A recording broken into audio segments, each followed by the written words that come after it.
안녕하세요. 오늘도 식사는 맛있게 하셨습니까? 네, 감사합니다.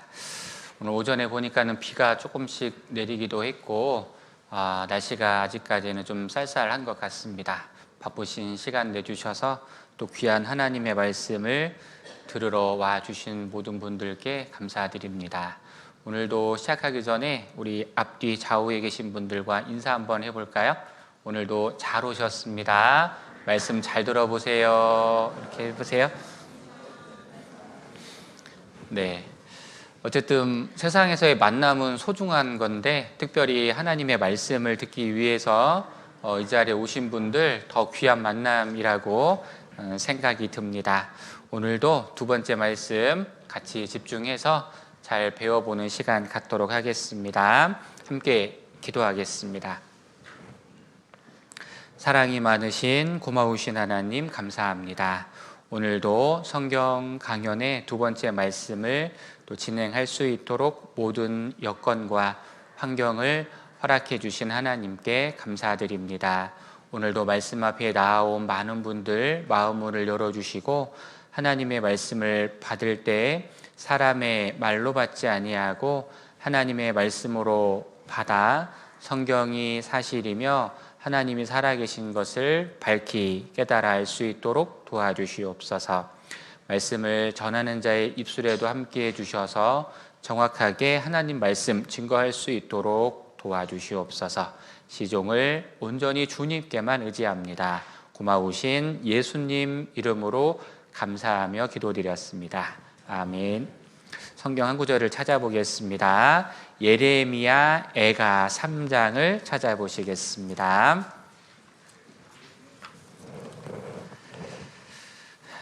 처음에 시작할 때는 성경을 좀 몇 구절 찾고 그렇게 시작을 하도록 하겠습니다. 예레미야 애가 3장 33절입니다. 구약성경 1147페이지 예레미야 애가 3장 33절입니다. 짧은 구절인데요. 같이 한번 읽어주시겠습니다.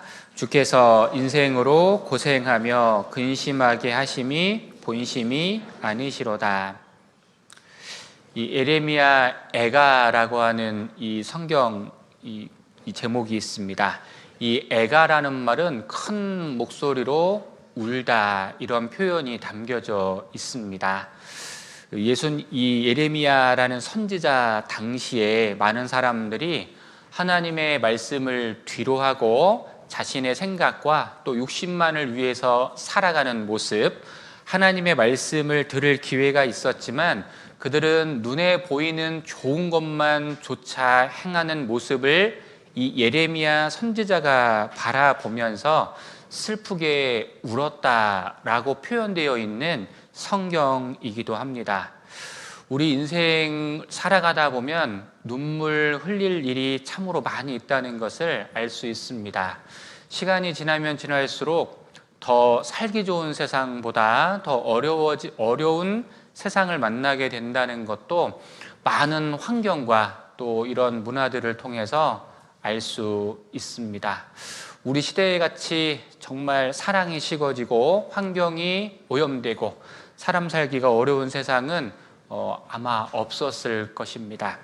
지금 읽었던 33절 말씀에 주께서 하나님께서 인생으로 하나님이 이 세상 살아가는 모든 인생에게 고생과 근심이라는 것을 허락하셨다고 말씀하고 있습니다.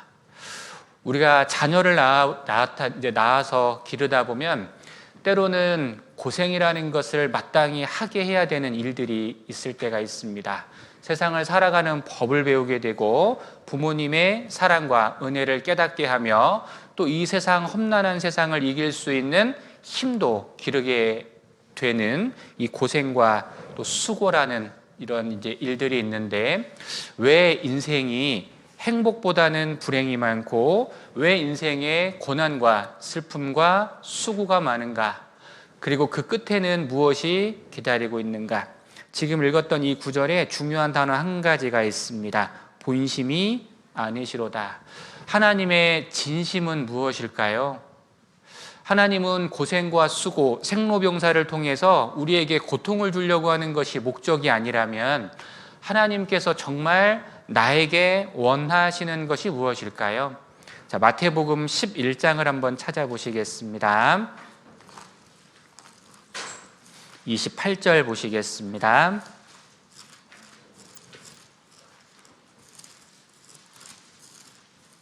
마태복음 11장 28절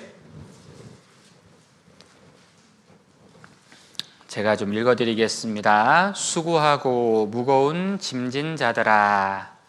아주 유명한 구절입니다. 수고하고 무거운 짐진 자들아. 아마 이 강당에 앉아 계신 많은 분들 계신데요, 아마 고생 제일 많이 하신 분들 앞에 나와서 간증 한번 해주세요 라고 부탁드리면 내가 제일 고생 많이 했지 라고 인정하시고 생각하시는 분들이 아마 많이 계실 겁니다. 모르긴 몰라도 성경 말씀에 기록된 이 말씀으로 비추어 볼 때 마음의 부자, 육신의 부자는 하나님의 사랑을 깨닫기가 매우 어렵다 이렇게 말씀하고 있어요. 왜냐하면 하나님 없이도 충분히 잘 살 수 있다는 마음이 있고 하나님 말고도 의지하는 것들이 많이 있는 사람들은 굳이 하나님을 필요로 하지 않습니다. 그래서 하나님께서 천국에 보내주시기 위해서, 구원받기 위해서 초대하는 사람들의 대부분은 지금 읽었던 것처럼 수고하고 무거운 짐진 자들이 되는 것입니다.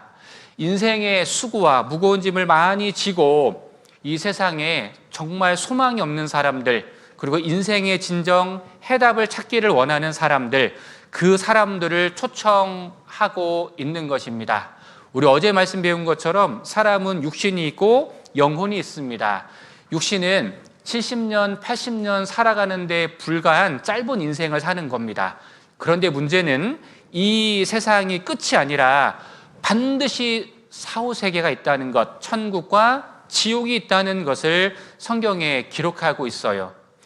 사람을 흙으로 만든 것은 육신이, 그리고 인생이 이 육신만으로 끝나지 않는다는 것을 알게 하기 위해서, 즉 영혼의 소중함을 알게 하기 위해서 이 육신에 고통과 수고를 주셨다는 겁니다. 뒤에 마저 읽어보겠습니다. 내가 너희를 쉬게 하리라. 정말 이 쉼을 얻는 것은 중요합니다. 요즘 같은 때에는 육신도 힘들지만 마음이 힘든 경우들이 훨씬 많거든요. 내가 비록 가진 것이 없고 환경이 어려워도 마음이 부자이면, 그리고 마음이 편하면 모든 것을 견뎌 나갈 수 있는 힘을 얻게 되는 경우들이 있습니다.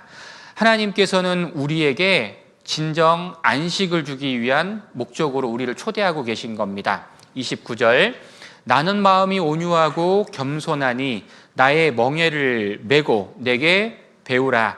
그러면 너희 마음이 쉼을 얻으리니 이는 내 멍에는 쉽고 내 짐은 가벼움이니라.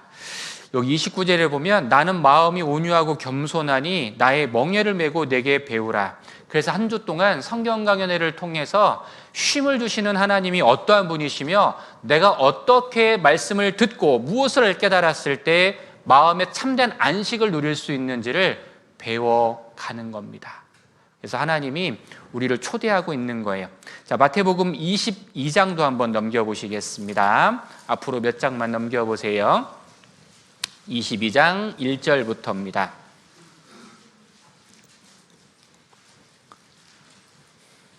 마태복음 22장 1절 예수께서 다시 비유로 대답하여 가라사대 천국은 마치 자기 아들을 위하여 혼인잔치를 베푼 어떤 임금과 같으니 그 종들을 보내어 그 청한 사람들을 혼인잔치에 오라 하였더니 오기를 싫어하거늘. 이 혼인잔치 천국 비유를 말하고 있는데요, 하나님께서 모든 것을 다 갖추고 사람들을 초대했는데 여기 3절에 오라, 그런데 사람들의 마음은 오기를 싫어했다라고 되어 있습니다. 4절 보시겠습니다. 다시 종들을 보내며 가로되 청한 사람들에게 이르기를 내가 오찬을 준비하되 나의 소와 살찐 짐승을 잡고, 뒤에는 같이 읽어보겠습니다. 모든 것을 갖추었으니 혼인잔치에 오소서 하라 하였더니. 그러니까 하나님께서는 수고하고 무거운 짐진 인생에게 초대장을 던진 겁니다. 오라, 오소서. 왜요? 하나님의 잔치에는 모든 것을 갖춘 완벽한 잔치인데 와서 먹으라는 겁니다. 그런데 문제는 사람 편에서 와야 되는 거잖아요. 제가 어제 헬스장 비유를 좀 들었지 않습니까? 구원받기 위해서 가장 힘든 일이 뭐냐? 오는 거예요. 말씀을 배우러 오는 것이거든요. 그런데 여러분들께서는 어제도 오셨고 오늘도 오셨잖아요. 그러니까 구원받을 수 있는 충분한 자격이 있단 말입니다. 내가 그동안 교회당을 한 번도 안 다녀봤어도 괜찮고요. 내가 꽤 착한 사람이 아니어도 괜찮습니다. 어쨌든 오는 사람에게 복이 있습니다. 와서 배우는 사람에게 잔치에 참여할 수 있는 기회가 있는 거예요. 사람들은 바빠요. 그리고 마음이 분주합니다. 그리고 영혼에 관심이 없어요. 5절 보겠습니다. 저희가 돌아보지도 않고 하나는 자기 밭으로 하나는 자기 상업차로 가고. 그러니까 자기 일에 바쁜 거예요. 육신에 바쁜 겁니다. 여러분들 드라마 볼 때 미스터 트롯 같은 거 볼 때 2시간 금방 가잖아요. 그런데 이 성경 강연의 2시간은요 그렇게 길고 어려울 수가 없습니다. 그래서 일주일이라는 시간이 꽤 짧은 시간입니다. 앞에서 이야기를 드리다 보면 시간이 훌쩍 지나가거든요. 근데 이제 하루에 2시간씩 5일이면 10시간이지 않습니까? 10시간을 투자해서 영생을 얻을 수 있다면, 10시간을 투자해서 하나님의 사랑을 온전히 깨달을 수 있다면 마땅히 드릴 수 있는 가치가 있지 않겠습니까? 오지 않는 사람들이 있는 겁니다. 밑으로 내려와 보겠습니다. 자, 9절 보겠습니다. 사거리 길에 가서 사람을 만나는 대로 혼인잔치에 청하여 오너라 한대. 10절 종들이 길에 나가 악한 자나 선한 자나 만나는 대로 모두 데려오니 혼인자리에 손이 가득한지라. 여기 보면 하나님이 누구를 초대하고 있냐는 거예요. 열심히 사는 사람요? 착한 사람요? 교회당을 많이 다녔던 사람요? 아니라는 거예요. 여기 초대 대상은 악한 자나 선한 자나 모두입니다. 우리 모두가 구원받을 수 있는 자격이 있다는 거예요. 그래서 첫 번째 어려운 관문은 오는 겁니다. 잔치에 오는 거예요. 여러분도 오셨죠? 그 다음에 해야 되는 일이 있습니다.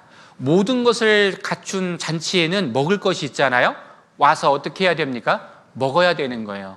이 먹는다는 것은 말씀을 잘 듣는다는 것과 같습니다. 그래서 해야 되는 일이 딱 2가지예요. 와서 말씀을 잘 배우는 겁니다. 이 2가지를 잘하면 여러분들 하나님이 주시는 위로와 하나님이 주시는 구원의 선물을 받을 수 있습니다. 자, 디모데전서 2장을 보시겠습니다. 신약성경 디모데전서 2장 4절 보시겠습니다. 하나님은 모든 사람이 구원을 받으며 진리를 아는 데 이르기를 원하시느니라. 하나님이 나에게 뭐 원하시는지를 정확하게 알아야 됩니다. 여러분들 교인 만들려고 하는 게 아니라, 개종시키려고 하는 게 아니라 구원 주시려고 한대요. 구원이 뭐예요? 이 세상에 정말 썩어져 가고 소망 없는 이 세상 말고 내 영혼이 영원히 안식을 누리는 그 천국 있잖아요.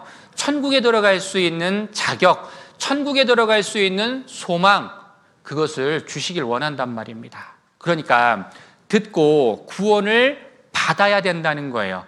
그래야 인생에 참된 행복을 얻을 수 있습니다. 신명기 10장 한 말씀 더 찾아보겠습니다. 구약성경 신명기서 10장 13절 보시겠습니다.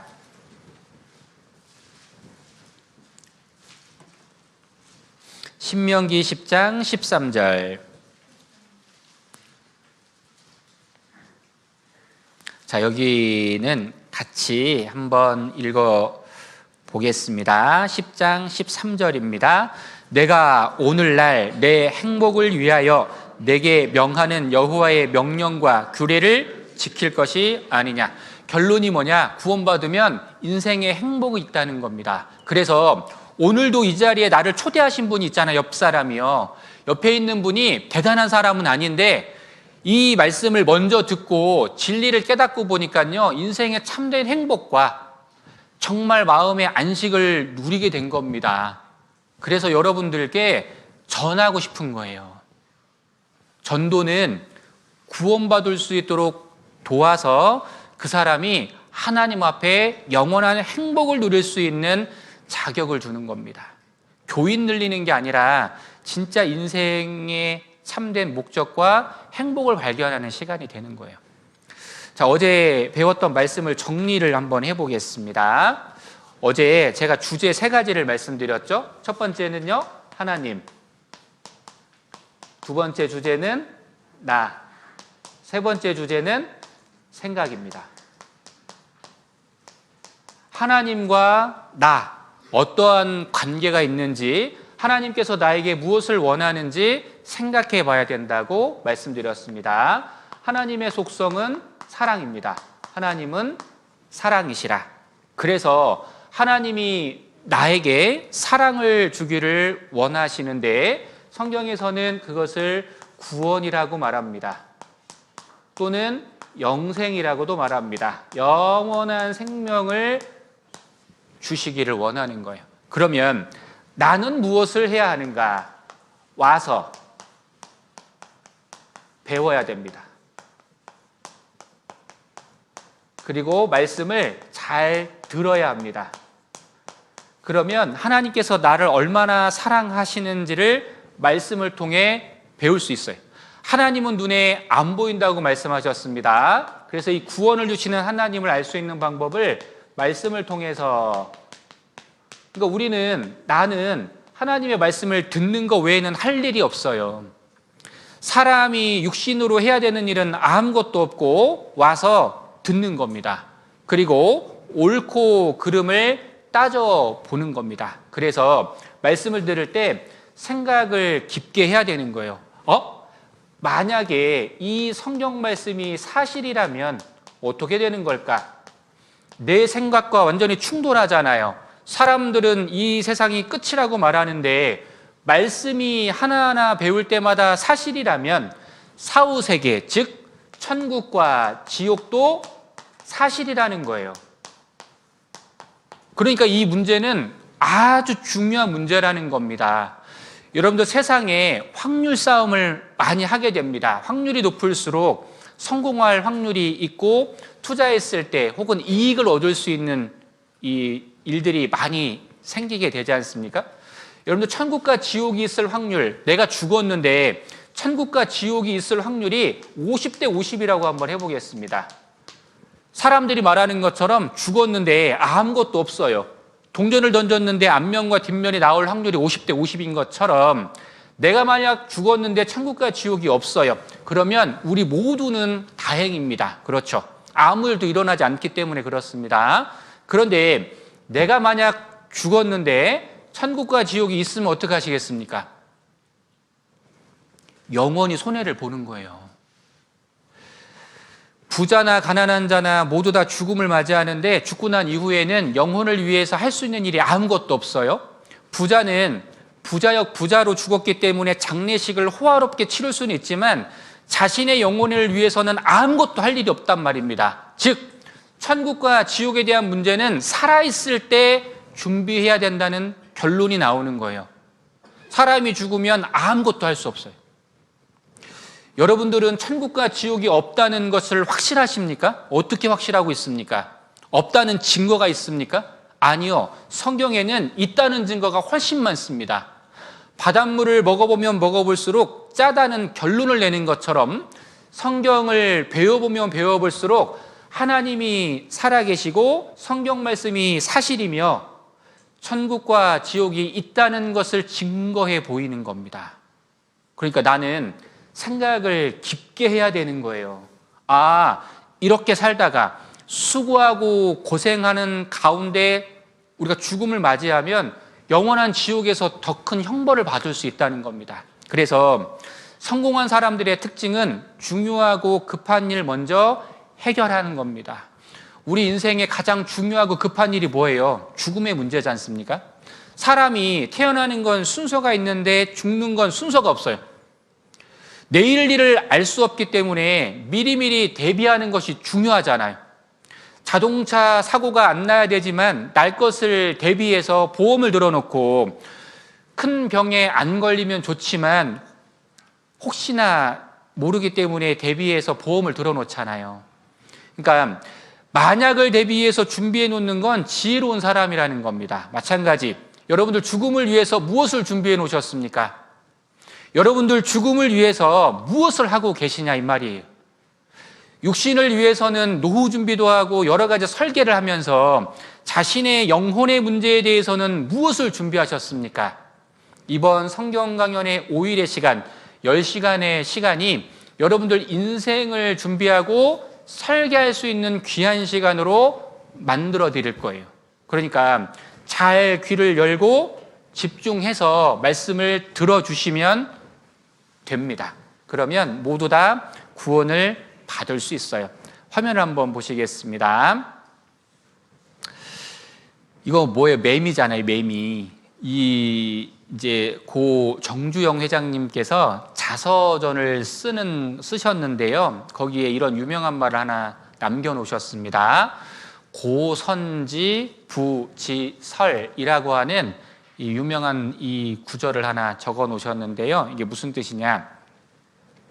여름에 나와서 서늘한 나무 그늘에 앉아 노래만 하다가 겨울이 오기 전에 없어지는 매미가 이게 오래 못 살잖아요. 나와서 금방 이제 사라지지 않습니까?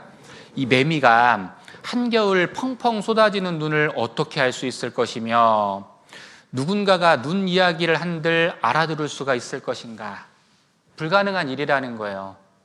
매미는 겨울이 없다, 눈이 없다 이렇게 말할 수밖에 없잖아요. 한 번도 본 적이 없고 이해할 수가 없는 거지 않습니까? 그렇다고 해서 겨울이 안 오는 건 아니잖아요. 겨울이 없는 건 아니잖아요. 마찬가지 견문이 좁은 사람은 마음이 좁아서 자기 상식이 전부인 줄 알고 미련하게 낙오되어 살다 불쌍하게 간다는 거예요. 여러분 우리 뇌는 두부 한 모만한 크기예요. 여러분들 이 작은 뇌로 과히 창조주의 그 솜씨와 이 세상의 삼라만상을 다 이해할 수 있습니까? 불가능한 일이에요. 내 생각은 하나님의 생각과 다른 거거든요. 그러니까 말씀을 들을 때 편견과 선입견을 제거하지 않으면 자기 생각에 고착화가 되는 거예요. 그래서 자기 생각을 버리지 않으면 결단코 말씀이 깨달아지지가 않는 겁니다. 여러분들 우리는 이 먼지만한 존재예요. 이 큰 우주로 보면 제가 이 영상 하나 보여드릴게요. 우리가 얼마나 작은 존재인지를 설명하고 있는 이 영상인데요. 한번 생각하면서 한번 보시겠습니다.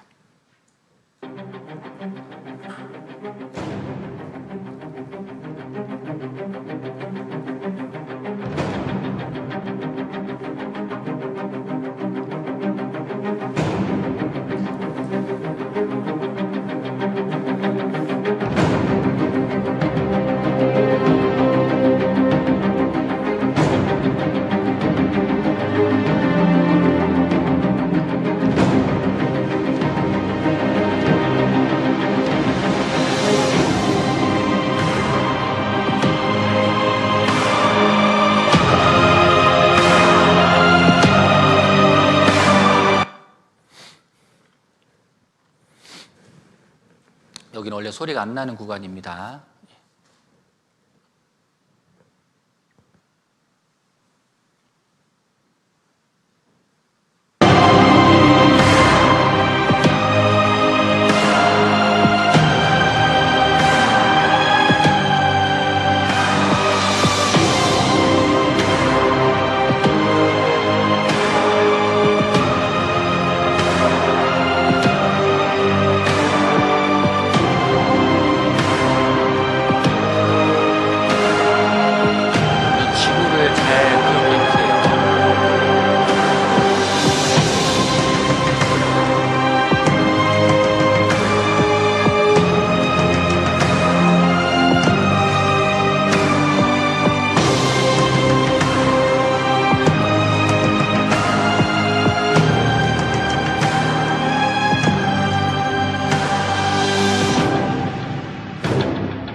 내가 땅에 기초를 놓을 때에 내가 어디 있었느냐, 내가 깨달아 알거든 말할지니라.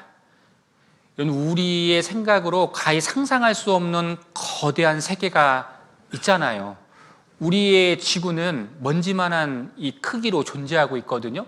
그 안에 우리는 인생이라고 하는 진짜 이 기억되지도 않는 흙과 같은 연약한 모습으로 한평생을 살아가고 있는 겁니다. 인생의 존재의 목적과 가치를 발견하는 시간, 말씀을 배우고 영혼을 위해서 준비하는 사람이 지혜로운 사람이라고 말하고 있는 겁니다. 자, 아모스서 4장 12절을 같이 한번 읽어보시겠습니다. 그러므로 이스라엘아, 내가 이와 같이 내게 행하리라. 내가 이것을 내게 행하리니 이스라엘아, 내 하나님 만나기를 예비하라. 여러분들 이런 구절 읽을 때에는 하나님과 나잖아요. 나에게 적용을 시킬 수 있어야 합니다. 자, 여기 이스라엘아에다가 자기 이름을 한번 넣어 보겠습니다. 그리고 한번 읽어볼게요. 시작. 미경보가 내 하나님 만나기를, 그래요, 예비하는 시간이 돼야 되는 겁니다. 세상 어디에서도 하나님과의 만남을 연결해 주지 않잖아요. 세상의 어떤 문화로도 하나님을 알아가는 건 불가능하지 않습니까? 먼저 사랑을 깨달은 사람들의 입술을 통해서 하나님의 말씀을 증거하게 되고 그 말씀을 통해서 하나님을 만날 준비를 하는 귀한 시간을 갖는 것입니다. 그래서 어제는 말씀에 나타난 만물을 만드신 하나님과 사람을 만드신 하나님, 그리고 그 안에 영혼을 주신 하나님에 대해서 자세히 살펴봤습니다.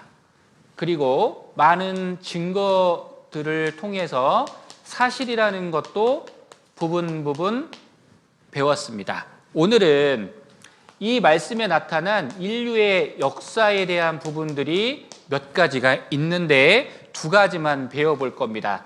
첫 번째는 첫사람 아담과 하와가 살았다고 알려져 있는 에덴 동산이 사실인가? 두 번째 시간에는 노아의 홍수 사건, 방주를 만들어서 기회를 주셨던 이 사건이 성경에 기록되어 있는데 사실인가? 한번 배워보는 시간을 가질 겁니다.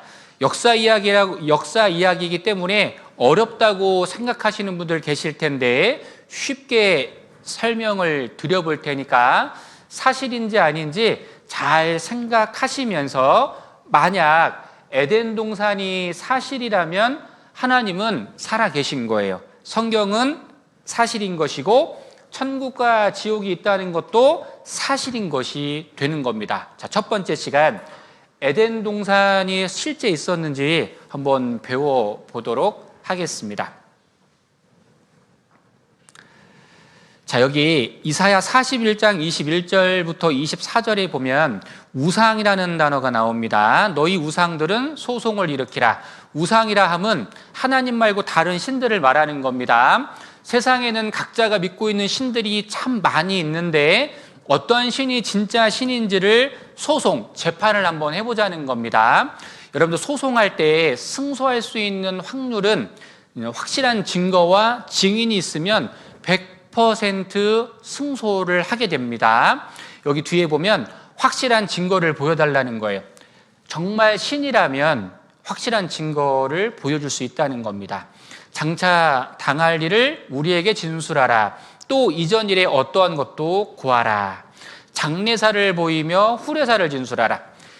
여러분들 잘 한번 생각해 보세요. 세상의 종교와 경전과 신들 중에 과거의 역사를 기록하고 있는 신이 있습니까? 경전이 있습니까? 있거든 말해 보십시오. 하나님의 말씀 외에 인류의 역사의 시작과 끝을 말하고 있는 신이 있습니까? 그렇지 않다는 거예요. 그걸 통해서 하나님만이 유일한 신이라는 것을 알게 하신다, 이렇게 설명하고 있는 겁니다. 자, 요한복음 3장 12절입니다. 여기 같이 한번 읽어보겠습니다. 내가 땅의 일을 말하여도 너희가 믿지 아니하거든 하물며 하늘 일을 말하면 어떻게 믿겠느냐. 천국과 지옥에 대한 이야기를 먼저 드리면 우리는 이해할 수가 없어요. 아까 그 매미처럼 겨울을 보지 않았는데 어떻게 겨울을 이해할 수 있겠습니까? 그래서 하나님께서 우리가 이 땅에 살고 있는 땅에서 벌어지는 인류의 역사와 증거를 먼저 보여주시고 그 다음에 이해할 수 있는 기회를 주신 겁니다. 그래서 역사는 이 땅에서 벌어진 일이기 때문에 자세히 배워보고 이 땅에서 벌어진 일들이 사실이라면 하늘에서 준비된 일들도 사실인 것을 인정할 수 있다는 겁니다. 자, 인류 역사의 시작이 되었던 에덴 동산 사건, 이게 아주 중요합니다. 왜냐하면 우리 처음에 읽었던 예레미야 애가 3장 33절에 인생으로 고생하며 수고하게 하심이 본심이 아니시로다. 왜 인생에게 수고가 왔는지, 고통이 왔는지, 사망이 왔는지, 왜 힘든 세상이 되었는지 이 에덴 동산에 답이 있거든요. 그래서 잘 배워봐야 됩니다. 창세기 2장 8절, 여호와 하나님이 에덴 동방의 에덴에 동산을 창설하시고 그 지으신 사람을 거기 두시고, 교회 다니시는 분들에게 설문조사해 보면 열의 6분은 에덴 동산은 신화와 전설에 나오는 곳이다 라고 대답하시는 분들이 상당수 많이 있다고 합니다. 즉 성경에 나타난 에덴 동산 사건을요 실제 믿지 않고 있는 거예요. 이 에덴 동산 사건은 아주 중요해요. 우리가 왜 구원을 받아야 되는지, 왜 하나님의 사랑을 받아야 되는지 이 안에 해답이 있습니다. 그래서 한번 배워보는 거예요. 에덴 동산은 어디에 있었을까? 지어낸 이야기일까? 아니면 지구상 어딘가에 에덴 동산이 있었을까?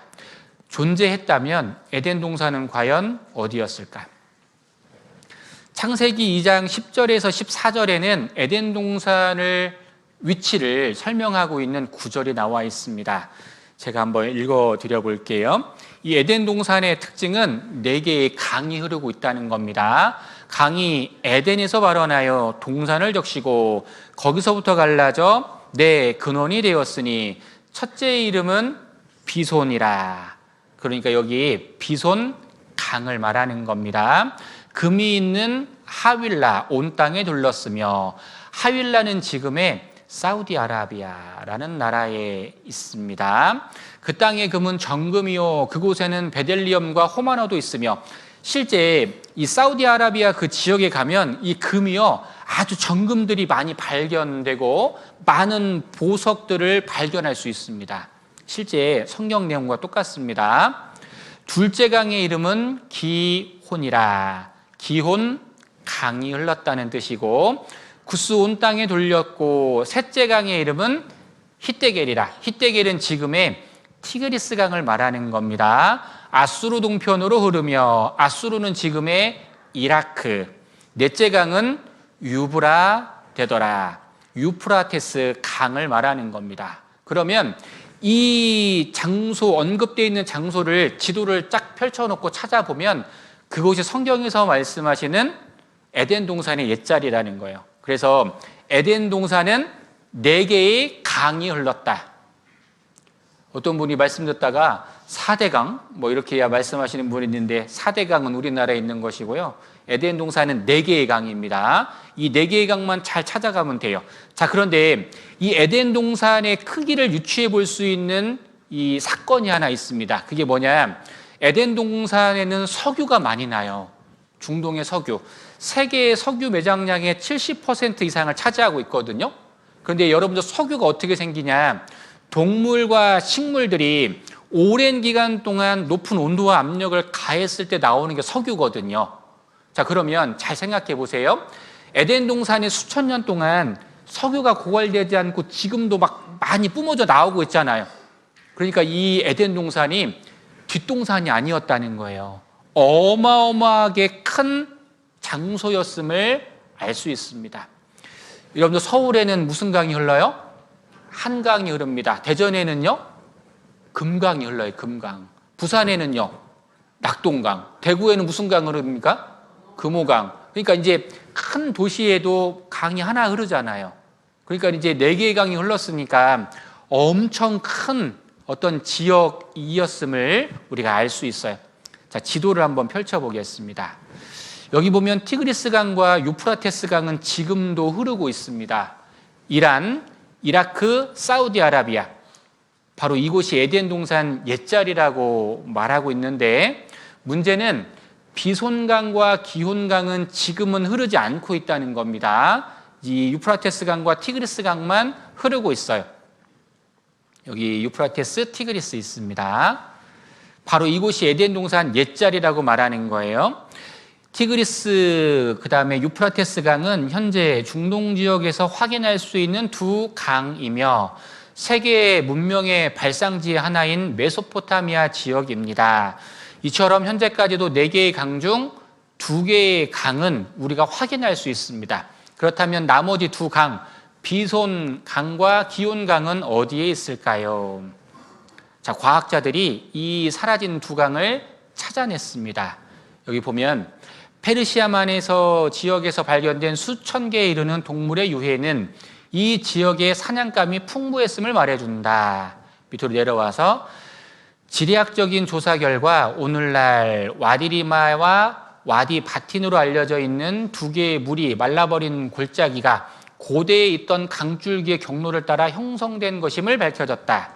자린스 박사는 이 골짜기들은 비손강의 흔적이고 기혼강은 오늘날 페르시아만으로 흘러 들어가고 있는 카룬강이라고 믿고 있다. 더 정확한 사실, 이러한 에덴의 위치가 현대의 고고학의 발달에 힘입어 나머지 두 강의 발견으로 정확하게 추정되었다. 위성들이 중동에서 찍은 사진들과 지질학적인 근거를 통해 기혼강과 비손강의 발원지와 흔적들이 발견된 것이다. 결론이 뭐냐? 영국 학제학 연구소장, 서식스 이집트 학회장을 맡고 있는 데이비드 롤 박사가 이렇게 말해. 에덴 동산은 실제했다. 이게 결론인 겁니다. 성경에 나타난 에덴 동산이 실제했다는 거예요. 에덴 동산의 강을 발견해냈다. 티그리스와 유프라테스는 현재에도 실존하고 있다. 사라진 강, 비손과 기혼, 첨단 과학이 규명해냈다. 미국의 우주 왕복선 고대 강줄기를 찾아냈다. 이거 사실이잖아요. 조선일보 기사입니다. 미국에서 에덴 동산 복원에 나선다. 이라크, 이란, 사우디아라비아, 티그리스 강, 유프라테스 강. 성경에서 말씀하시는 내용 그대로입니다. 자, 그곳에는 땅이 비옥했기 때문에 거대한 동물과 식물들이 있는데 우리 시대에도 2m 넘는 멧돼지가 잡히고 있어요. 아무 데서나 잡히는 건 아니죠.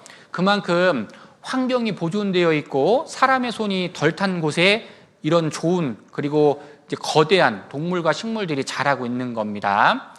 여기 보니까 18m짜리 오징어가 있어요. 이 한 마리면 내일 저녁 식사는 거뜬할 것 같죠? 지금도 이런 이 오징어가 잡히고 있어요. 이 개 다리도 1.5m짜리 이 다리가 있습니다. 실제 잡히고 있는 것이 있습니다. 자, 거대한 동물들, 식물들, 잠자리 화석, 1m 넘는 화석들도 발견되고 있습니다. 새우도 엄청난 새우들이 지금도 잡히고 있거든요. 물고기, 그다음에 공룡, 그다음에 나무 이런 거 보면 거대한 동물과 식물들이 에덴 동산에 질비했을 겁니다. 왜냐하면 강이 4개나 흘렀잖아요. 그래서 이제 땅이 비옥했을 겁니다. 자, 제가 이것을 설명드리는 이유는 석유하고 연결되어 있기 때문에 그런 겁니다. 자, 지금부터 이 에덴 동산에서 무슨 일이 있었는지를 한번 살펴보도록 하겠습니다. 자, 에덴 동산 할 때 에덴이라는 것은 기쁨과 환이라는 뜻이에요. 여러분들 동산, 그러니까 뒷동산이라고 아까 제가 설명 안 드렸죠? 뒷동산보다 훨씬 더 거대한 장소라고 말씀드렸는데, 이 동산이라는 뜻이 무슨 뜻이냐면 히브리 언어에 보면 간이라고 되어 있는데 울타리라고 되어 있어요. 울타리. 그러니까 하나님께서 에덴 동산을 지키라고 말씀하셨거든요. 그런데 이 에덴 동산 안에 누가 들어왔냐면 이 마귀가 들어왔다고 성경에 기록하고 있거든요. 여기서 하나님과 사람이, 최초의 사람이 약속했던 그 약속의 장면이 나오고 있는 겁니다. 자, 이 에덴이라는 뜻은 기쁨이라는 뜻이에요. 사망이 없고 질병이 없고 죄가 없는 곳, 파라다이스라고 불려지는 곳입니다. 자, 이 에덴 동산에서 아담과 하와, 하나님과 약속하는 장면이 나옵니다. 창세기 2장 16절에서 17절입니다. 16절은 제가 읽고 17절은 여러분들이 한번 읽어주시겠습니다.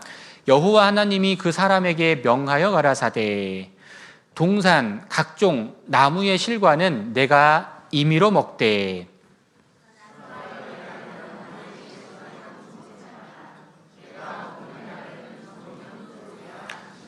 여러분들 이 말씀은 하나님이십니다. 말씀이 사실이라는 건 하나님이 살아계시다는 것인데 말씀에 변질되는 걸 이단이라고 해요.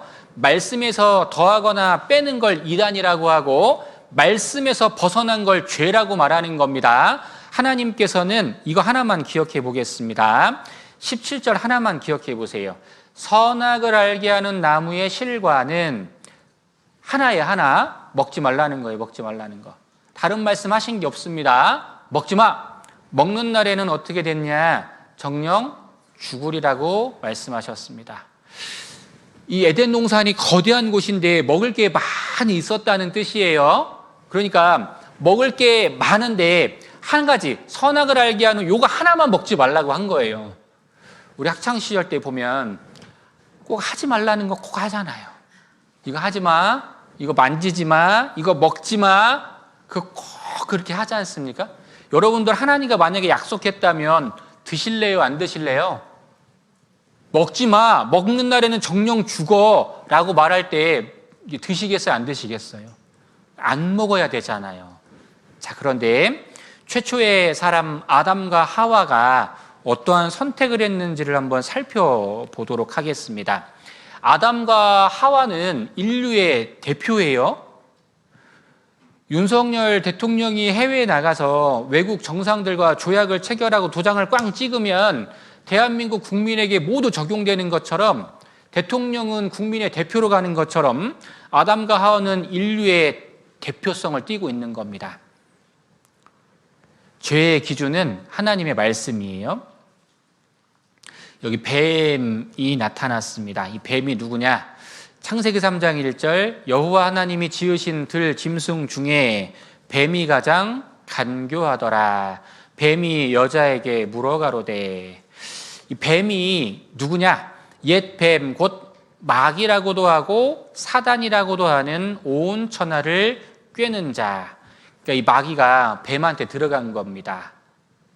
이 마귀. 그래서 우리가 전도할 때나 교회 다니는 사람들이 이제 가끔 사용하는 단어 중에 마귀가 장난을 쳤구나, 마귀가 역사했구나, 뭐 이런 얘기들을 많이 쓰기도 하잖아요. 근데 이 마귀가 하는 일이 정해져 있습니다. 구체적으로 마귀가 뭘 하느냐? 여기 보면 꿰는 자라고 표현이 되어 있거든요. 이 꿰는 자, 이 꿰다는 말이 무슨 뜻이냐면 방황하게 하다는 뜻이에요. 방황하게 하다. 사람을 방황하게 하고 길을 잃게 하는 겁니다. 길을 잃어버리게 만드는 거거든요. 그런데 무엇으로 방황하게 하느냐? 이게 아주 중요하거든요. 자, 누가복음 8장을 한번 찾아보시겠습니다. 마귀가 사용하는 무기가 있어요. 누가복음 8장.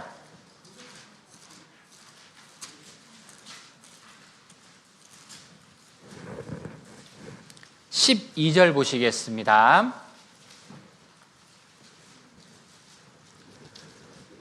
누가복음 8장 12절. 제가 천천히 읽어 드릴 테니까요. 잘 생각하시면서 한번 들어보세요. 길가에 있다는 것은 말씀을 들은 자니 이에 마귀가 와서 그들로 믿어 구원을 얻지 못하게 하려고. 자, 뒤에는 같이 읽어보겠습니다. 말씀을 그 마음에서 빼앗는 것이요. 자, 그러면 마귀가 하는 일이 무엇입니까? 말씀을 마음에서 빼앗아 가는 거예요. 그러니까 말씀을 잘 들으면 뭐 받는다 그랬어요? 구원받는다 그랬죠. 그런데 마귀는 구원받는 걸 싫어해요. 그러니까 구원을 받지 못하게 하려고 어떻게 한다고요? 말씀을 마음에서 빼앗아 간다고요. 어떤 사람 마음에서 빼앗아 갈까요? 눈은 저를 보고 있지만 마음은 어디가 있다고요? 콩밭에 가 있는 겁니다. 그러면 말씀 다 빼앗아 가요. 그런데 마귀가 아무 때나 오는 게 아니에요. 다시 12절 보겠습니다. 길가에 있다는 것은 말씀을 들은 자니, 말씀을 들은 자니 이에 마귀가 와서, 말씀을 들을 때 온단 말입니다. 정신을 안 차리면 2시간 말씀 다 잘 들었는데 말씀 하나도 안 남아요. 그러니까 나중에 집에 들어갈 때 어떻게 한다고요? 착하게 살으래, 교회당 잘 나오래, 이제 그렇게 이제 이야기 하신단 말입니다. 이제 뭐 이렇게 살아가다 보면 저절로 구원 받는데, 열심히 살다 보면 복 받는데, 뭐 그렇게 말씀하시는 거예요. 말씀을 빼앗긴 겁니다. 그러니까 앞에 길가라고 돼 있잖아요. 길가. 길가는 사람들이 밟고 다니는 곳이고 단단한 곳이잖아요. 그러니까 말씀이 없는 사람들은 마음이 단단한 거예요. 구원을 받은 사람이나 안 받은 사람이나, 구원을 안 받은 사람들도 말씀에서 멀어지면 부드러운 마음이 아니라 단단한 마음이 되는 거예요. 단단한 마음. 그러니까 말씀을 가까이 하면 사랑이 넘치고 은혜가 넘치고 감사가 넘치고 부드러운 마음 되는 거예요. 생각이 부드러워지고 행동이 부드러워지고 마음이 부드러워진단 말입니다. 말씀을 멀리하면 단단해지는 거예요. 말이 거칠고 행동이 거칠은 거예요. 구원을 받았어도 변화가 없는 거예요. 하물며 말씀을 빼앗겼기 때문에 말씀 들어도 깨달음이 없는 거거든요. 그러니까 이제 한 장 넘겨서 여기 18절 보시겠습니다. 18절. 그러므로 너희가 어떻게 듣는가 스스로 삼가라. 지금 말씀 내가 어떤 마음으로 듣고 있는지 생각해 보라는 거예요.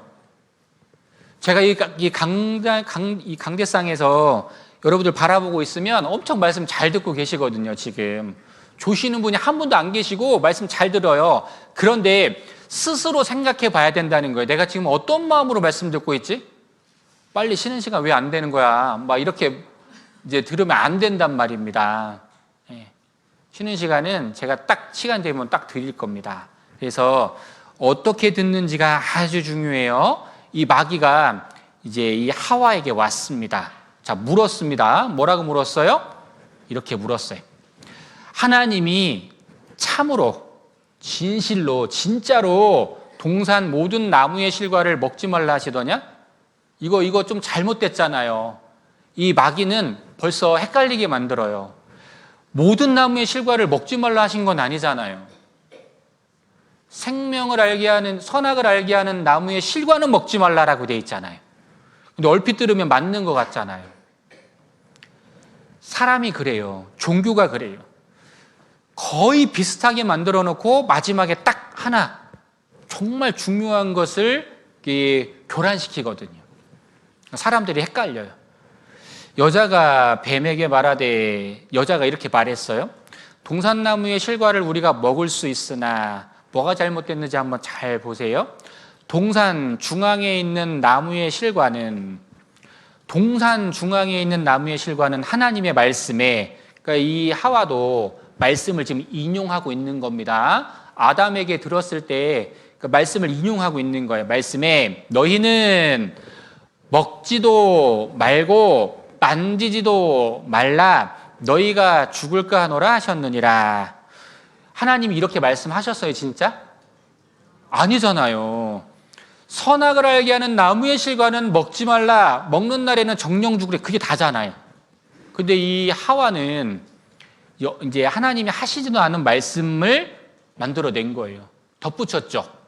우리 요한계시록에 보면 하나님의 말씀, 이 책에 누구든지 하나라도 더하면, 하나라도 빼면 하나님의 무서운 심판이 있다고 말씀하셨거든요.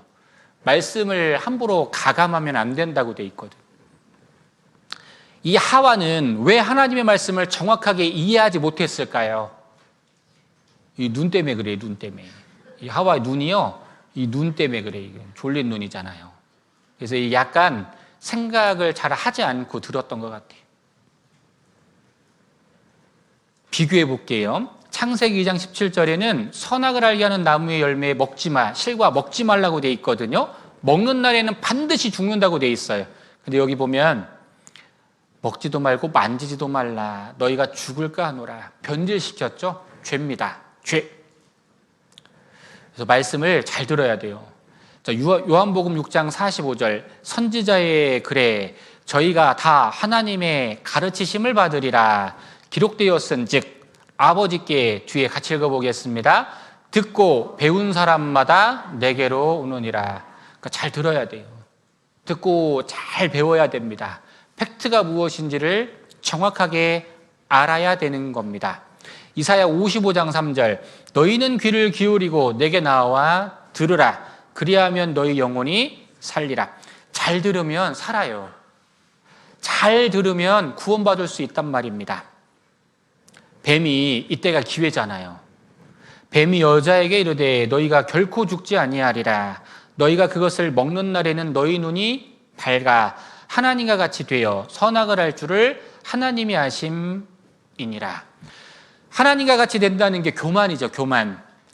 하나님이 왜 지옥을 만드셨는가? 사람 보내려고 만든 게 아니라 그 옛날 루시퍼라고 하는 천사장이 있었는데 하나님을 수종드는 그 루시퍼 천사장이 하나님과 동등된 위치에 올라섰잖아요.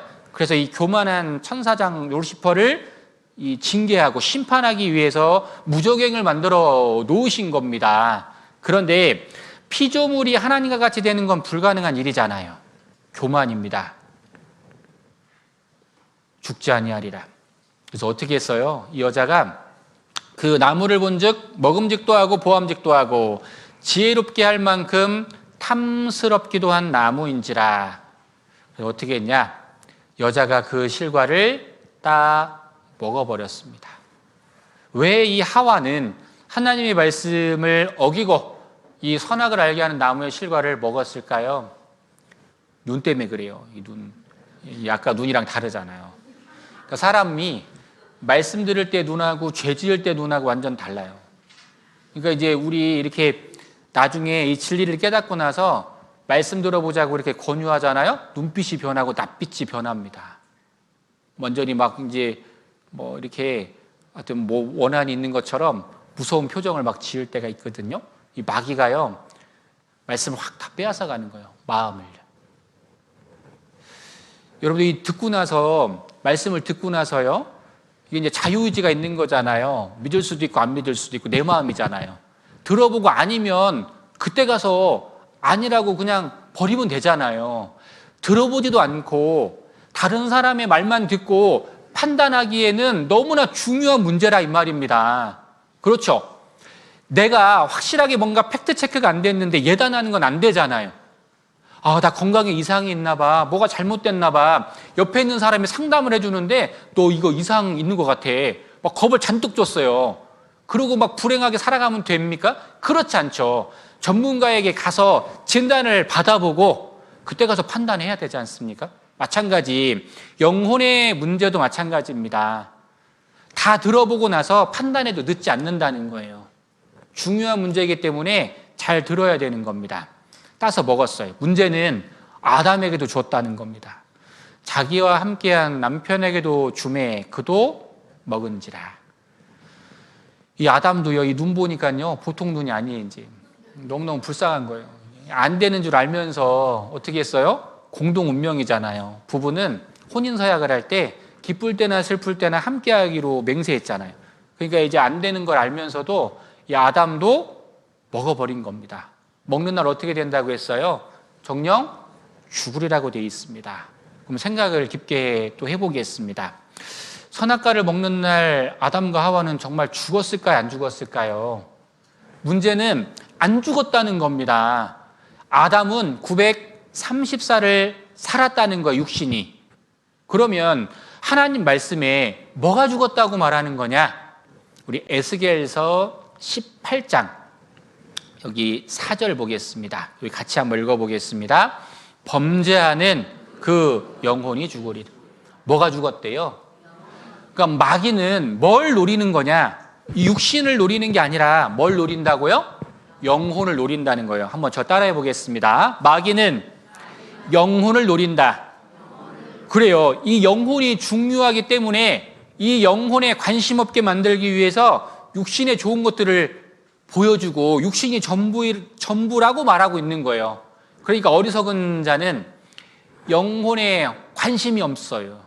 이 세상 먹고 사는 일이 전부라고 말하는 겁니다. 요즘에 뉴스를 보면 사건 사고가 많이 일어나고 있잖아요. 그 사람들이 그날 그렇게 될 것을 알았을까요? 그렇지 않죠. 바쁘게 살아가다가 뭔가 쫓기듯 살아가다가 새가 올무에 걸리고 물고기가 그물에 걸리는 것처럼 인생의 날도 호련히 거기 걸린다고 되어 있는 겁니다. 준비해야 되는 거예요. 마귀가 노리는 건 영혼의 문제다. 하나님이 원하시는 것도 영혼이 잘 되는 것이다. 그래서 하나님은 인생에게 영혼이 잘 되는 축복을 먼저 주기를 원하시는 거예요. 자, 우리 요한 3서를 한번 찾아보겠습니다. 신약성경 쭉 넘겨서 요한 3서가 있습니다. 신약성경 395페이지입니다. 요한 3서 1장 2절 보시겠습니다.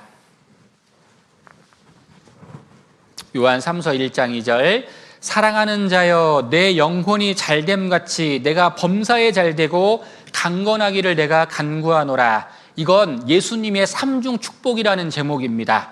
여러분들 사람이 잘되는 세 가지의 비결이 있습니다. 첫 번째 영혼이 잘되는 것, 두 번째 범사에 잘되는 것, 세 번째 육신이 건강한 것, 세 가지거든요. 순서가 뭐냐? 영혼이 잘 되는 거예요. 하나님 사람에게 먼저 주시길 원하는 건 영혼이 잘 되는 겁니다. 그런데 교회를 다니는 사람들이 오해하잖아요. 하나님 믿으면 뭐가 잘 될 것 같잖아요. 육신이 잘 풀릴 것 같잖아요. 그래서 우리 803 갓바위에도요, 수험 기간이 되면 막 줄을 서서 절하는 이유가 뭐예요? 육신의 축복을 바라는 거지 않습니까? 아니에요. 하나님은 영혼이 잘 되는 걸 먼저 주시길 원하는 겁니다. 우선순위가 있어요. 그래서 우리 구원을 딱 받으면 영혼이 잘 되면 범사에 하나님이 함께 하심을 느끼고 범사에 잘 됩니다. 그리고 그 일을 할 수 있도록 하나님 육신에 필요한 것들을 채워주셔요. 순서가 그렇습니다. 그래서 여러분들도 말씀 잘 들으면 영혼이 잘 될 수 있어요. 자, 여기 영혼이 죽었다는 말이 무슨 말이냐? 하나님과의 관계가 끊어졌다는 뜻이에요. 하나님과 더 이상 대화할 수 없는 상태가 되었다는 말입니다. 핸드폰으로 비유해 보겠습니다. 핸드폰이 있는데 개통이 되고 통화를 하려면 안에 뭐가 들어가야 됩니까? 칩이 들어가야 되잖아요. 유심 칩이 없으면 통화가 안 되는 거지 않습니까? 아무리 최신 폰이라 하더라도 칩이 없으면 통화가 안 되는 거예요. 이것을 죽었다라고 말하는 겁니다. 우리와 하나님은 관계가 끊어진 상태예요. 왜? 우리 조상 아담과 하와가 범죄했기 때문에 우리는 아담의 후손이기 때문에 하나님과 대화할 수 없는 상태가 되었다는 겁니다. 그래서 우리는 몸이 살아있지만 영혼이 죽어있는 상태입니다. 한번 따라해 볼게요. 몸은 살았지만 영혼은 죽었다. 이게 무슨 말이에요? 하나님과 관계 없는 사람이란 말입니다. 지금. 그러니까 아무리 기도하고 아무리 열심히 살아도 하나님과 상관이 없게 되는 거예요. 그래서 먼저는 개통을 하고 하나님과 관계 있는 사람으로 만드는 겁니다. 그래서 죽어있는 영혼을 살리는 것, 그걸 거듭났다고 말하는 거예요. 죽어있는 영혼이 살아나는 것, 그걸 구원받았다고 말하는 겁니다. 아시겠죠? 그래서 교회를 다니면서 말씀을 배우면서 내가 죽어있던 영혼이 어떻게 살아났는지를 정확하게 알아야 됩니다. 그래야 영생을 얻고 구원을 받는 거예요. 그래야 행복한 겁니다. 옆에 나를 초대했던 분들은 이 죽어있는 영혼이 살아난 경험이 있는 사람들이 그래서 전하고 있는 겁니다. 결국 마귀가 노리는 건 영혼의 문제입니다. 말씀에 불순종한 결과는 기쁨이 사라지고 하나님과의 관계가 끊어졌습니다. 두려워하게 되었고 감추려는 마음을 가지게 되었어요. 그래서 이 에덴 동산이 어떻게 되었냐면 더 이상 사람 살 수 있는 곳이 아닌 겁니다. 아담과 하와를 쫓아냈다고 돼 있거든요. 창세기 3장 23절 24절에 보면 여호와 하나님이 에덴 동산에서 그 사람을 내어보내어 그의 근본된 토지를 갈게 하시니라. 이같이 하나님이 그 사람을 쫓아내시고 광활한 에덴 동산은 더 이상 사람 사는 곳이 아니기 때문에 그 에덴 동산을 지하로 내려보냈다는 구절이 있습니다. 에스겔 31장 18절. 너희 영화와 광대함이 에덴 모든 나무 중에 어떤 것과 같은고 그러나 내가 에덴 나무와 함께 지하에 내려갈 것이요. 거대한 동물과 식물이 어디로 내려갔대요? 지하로 내려갔다고 성경에는 말씀하고 있는 겁니다. 거대한 동물과 식물이 지하로 내려간 겁니다. 이해를 돕게 하기 위해서 영상을 하나 보여드릴게요.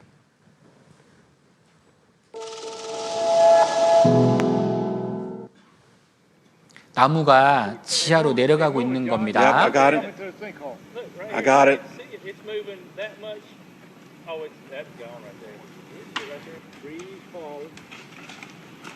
Go on all in. Oh, that's a big one. 이러한 모습으로 에덴 동산의 광활한 동물과 식물들이 지하로 내려갔다는 거예요. 자, 그 증거가 어디에 있느냐? 이 아주머니가 참깨와 들깨를 볶아서 높은 온도와 압력을 짜내면 참기름, 들기름을 짜내는 것처럼 거대한 동물과 식물들이 오랜 시간 높은 온도와 압력을 가하면 뭐가 나옵니까? 석유가 나오는 거예요. 그래서 여기 지도 펼쳐보면 에덴 동산 옛자리에 지금 이 삼각형같이 표시되어 있는 유전지대, 전 세계 석유 매장량 약 70에서 80%가 에덴 동산 옛자리에서 발견되고 있거든요. 이걸 어떻게 설명할 수 있느냐? 제가 유튜브에 자료를 많이 찾아봤거든요. 그런데 에덴 동산 이 중동 지역에 석유만이 나는 이 이제 내용을요, 과학자들이 설명할 길이 없는 거예요. 그런데 이제 성경에 답이 있는 겁니다. 이것은 에덴 동산의 옛자리가 틀림없고 에덴 동산에서 범죄했던 아담과 하와를 쫓아내시고 에덴 동산을 지하로 내려보내셨기 때문에 현재에도 막대한 석유가 나오고 있다는 거거든요. 성경이 사실인 겁니다. 전 세계 석유 매장량 75%를 차지하는 중동 지역. 그래서 여기 원유 매장량이 많은 국가 순위 보면 에덴 동산 옛자리에 있는 나라들이 대부분 많거든요. 원유 수출국도 마찬가지. 사우디 같은 나라는요, 이제 뭐 환경이 비옥하잖아요. 사막이고 이 기름 팔아 가지고요 막대한 이 부와 명예를 다 누리고 있잖아요. 중동 지역 보면은 이 여기 부르즈 칼리파라고 하는 세상에서 가장 높은 빌딩이거든요. 중동에 있어요. 기름 팔아서 이런 빌딩들을 막 세우고 있는 겁니다. 부와 명예를 다 누리고 있는 거거든요. 이 해저 도시도 중동에 있어요. 이 아름다운 건축물들 막 많이 있거든요. 그래서 우리나라도 작년인가요? 우리 그 왕자, 사우디 왕자랑 막 뭐 조약도 막 체결하고 막 그랬잖아요. 이 보면 이제 이렇게 막 기름 막 지금도 많이 나오고 있는 겁니다.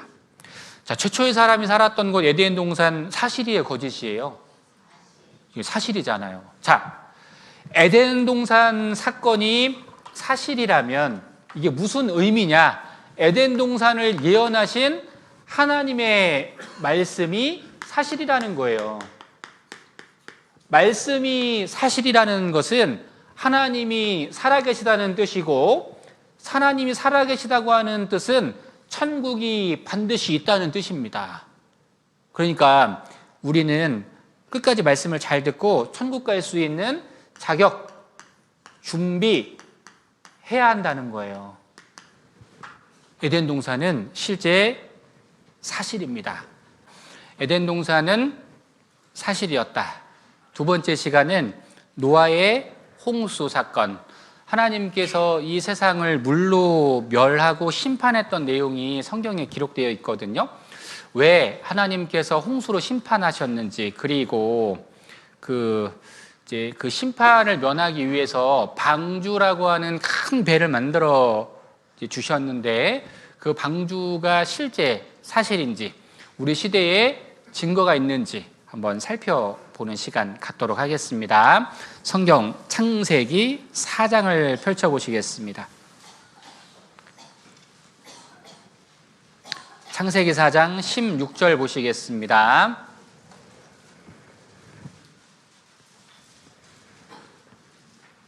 창세기 4장 16절. 가인이 여호와의 앞을 떠나 나가 에덴 동편 롯 땅에 거하였더니, 가인이 첫 번째 도시를 이렇게 이제 만든 그 땅이 놋 땅이라고 되어 있는데요. 이 놋이라는 뜻이 유리하다, 방황하다 이런 뜻을 이제 포함하고 있습니다. 하나님을 떠난 인생은 방황하는 인생이 될 수밖에 없고 길을 잃어버린 백성들이라고 하나님 말씀하고 있는 겁니다. 밑으로 내려와서 17절 아내와 동침하니 그가 잉태하여 에녹을 낳은지라. 가인이 성을 쌓고, 성을 쌓았다는 건 본격적으로 이 세상에 도시를 만들었다. 도시. 그러니까 이 세상에 소망을 두고 살아가기 시작했다. 또 하나, 성은 자신의 생명과 재산을 보호하는 목적으로 쌓는 경우들이 많이 있잖아요. 그래서 하나님 없이도 잘 살 수 있다라고 하는 인간의 교만적인 마음도 포함하고 있습니다. 밑으로 내려와서 19절 보겠습니다. 라멕이 두 아내를 취하였으니 하나의 이름은 아다요 하나의 이름은 실라며. 일부 1처제를 깼던 첫 번째 사람이 바로 라멕입니다. 범죄하기 시작했다는 거예요. 하나님 앞에 쫓겨난 인생들은 본격적으로 죄를 짓고 살아가기 시작했다는 겁니다. 또 하나 밑으로 내려와서 21절 보겠습니다. 그 아우의 이름은 유발이니 그는 수금과 퉁소를 잡는 모든 자의 조상이 되었으며. 조상이라는 말은 시작이라는 말이. 그러니까 이제 하나님을 떠난 인생에 낙이 없잖아요. 그래서 인생의 낙과 위로를 삼기 위해서 지금의 대중음악의 시작이 되었다는 뜻이에요. 그래서 요즘에도 사람들의 마음을 위로하는 것 중에 하나가 음악이잖아요. 슬플 때 음악을 듣고 기쁠 때 음악을 듣고. 그리고 이제 중년에 우리 많은 분들은 미스터 트롯 같은 거 보면은 막 감동이 되고 눈물도 흘리고 막 그러잖아요. 내 인생 같구나, 내 마음 같구나 막 대변하고 그 안에서 위로도 받고 막 그렇지 않습니까? 그래서 영혼의 만족이 없기 때문에 세상에 있는 것들로 채우려는 마음을 갖고 있는 거거든요. 시작이 됐단 말입니다.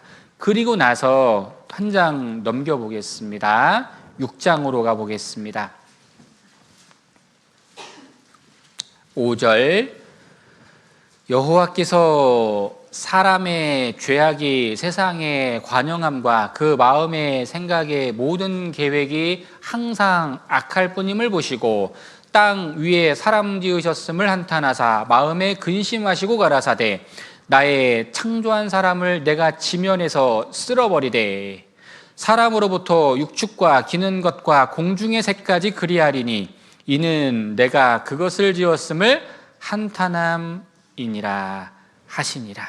밑으로 내려와서 11절 때에 온 땅이 하나님 앞에 패괴하여 강포가 땅에 충만한지라. 하나님이 보신즉 땅이 패괴하였으니 이는 땅에서 모든 혈육 있는 자의 행위가 패괴함이었더라. 즉 홍수 사건의 원인이 뭐냐? 죄 때문이라는 겁니다. 죄. 한번 따라해 보겠습니다. 하나님은 죄를 반드시 심판하신다. 자, 보세요. 하나님은 사랑이십니다. 하나님의 속성은 사랑이. 사랑만 있는 것이 아니라 공의라고 하는 성품도 갖고 있습니다. 공의라는 게 무슨 뜻이냐면 법대로 심판하신다는 뜻이에요. 법대로. 하나님의 법은 반드시 심판한다는 뜻입니다. 그러나 누구든지 돌이키고 하나님께 나아오면 사랑, 용서해 주신다는 겁니다. 두 가지를 다 갖고 계셔요. 그래서 성경을 배워보면 몇 가지의 특징이 있는데 하나님은 죄를 반드시 심판한다는 특징을 갖고 있습니다. 이걸로 끝나면 물음표를 하나 그려야 됩니다. 하나님 사랑이라고 하시면서 왜 사람들을 심판하시냐 이렇게 되잖아요. 그래서 하나님이 심판하시기 전에 뭘 주시냐면 경고를 주시고 그 안에서 기회를 주시는 겁니다. 기회. 한번 따라해 보겠습니다. 기회. 무슨 기회예요? 심판받지 않고 피할 수 있는 기회를 주신다는 거예요. 하나님이 창조한 사람, 사랑하는 사람이 지옥 가면 하나님 마음이 좋아요? 그렇지 않다는 거예요. 하나님 가슴이 아픈 겁니다. 모든 사람이 구원받기를 원한다고 돼 있으니까 모든 사람 안에는 내가 포함되어 있잖아요. 그러니까 여기 참석하신 여러분들은 모두 다 구원받기를 하나님이 간절히 원하시는 거예요. 그런데 사랑 안에는 강제성이 없어야 됩니다. 서로 사랑해야 되잖아요. 하나님은 기본적으로 우리를 너무너무 사랑하셔요. 문제는 내가 하나님을 사랑하는 마음이 없다는 거잖아요. 그래서 하나님이 자유의지라고 하는 선물을 주셨어요. 사람은 강제성을 두지 않고 누구든지 자신이 들어보고 판단하고 생각할 수 있도록 의지를 줬단 말입니다. 그래서 선택하는 거예요, 선택. 그런데 말씀도 안 들었는데 하나님 없어, 하나님 날 안 사랑해, 천국 지옥 없어, 이렇게 말하면 안 된다는 거예요. 잘 들어보고 자유의지와 선택을 발동해서 이것이 사실이면 믿어야 되는 것이고요. 사실이 아니면 버려야 된다는 뜻이에요. 여러분들도 한 주간의 말씀을 일단 들어보시고 자유의지를 통해서 올바른 선택을 할 수 있도록 사실을 증거하고 있는 거예요. 말씀을 통해서. 말씀이 사실이면 하나님 살아계신 거예요. 그러니까 나는 깊이 생각을 해봐야 되는 겁니다. 사실이면 준비해야 된다고 말씀하고 계신 거니까요. 종교인 되는 게 아니라 거듭나는 것이 중요하다는 겁니다. 에덴 동산 마찬가지. 죄를 범했죠? 심판했습니다. 그러나 심판으로 끝난 게 아니에요. 벌거벗은 아담과 하와를 위해서 가죽옷을 지어 입히시고 기회를 주신 것처럼 노아의 홍수도 죄 때문에 심판하신다. 그러나 기회를 주셨다. 뭘 주셨냐? 방주라고 하는 배를 주셨다. 그래서 이 내용이 사실인지를 배워보는 거예요. 화면 보시겠습니다. 죄로 인해서 물로 심판을 받았던 노아 홍수 사건입니다. 자, 아담에게서 나온 모든 인류는 죄를 가지고 태어났습니다. 죄성이 있어요. 그래서 하나님을 떠난 사람들은 본격적으로 죄를 지으며 살아가는 인생이 되었습니다. 아담의 불순종은 죄를 짓는 사람을 낳게 되었습니다. 창세기 6장 5절에 죄악이 세상에 관영했다라고 읽었는데 관영했다는 말이 이런 뜻이에요. 크다, 많다 이런 뜻이거든요. 풀이라는 뜻이에요. 가득 찼다는 뜻입니다. 죄악이 세상에 가득 찼다는 뜻이에요.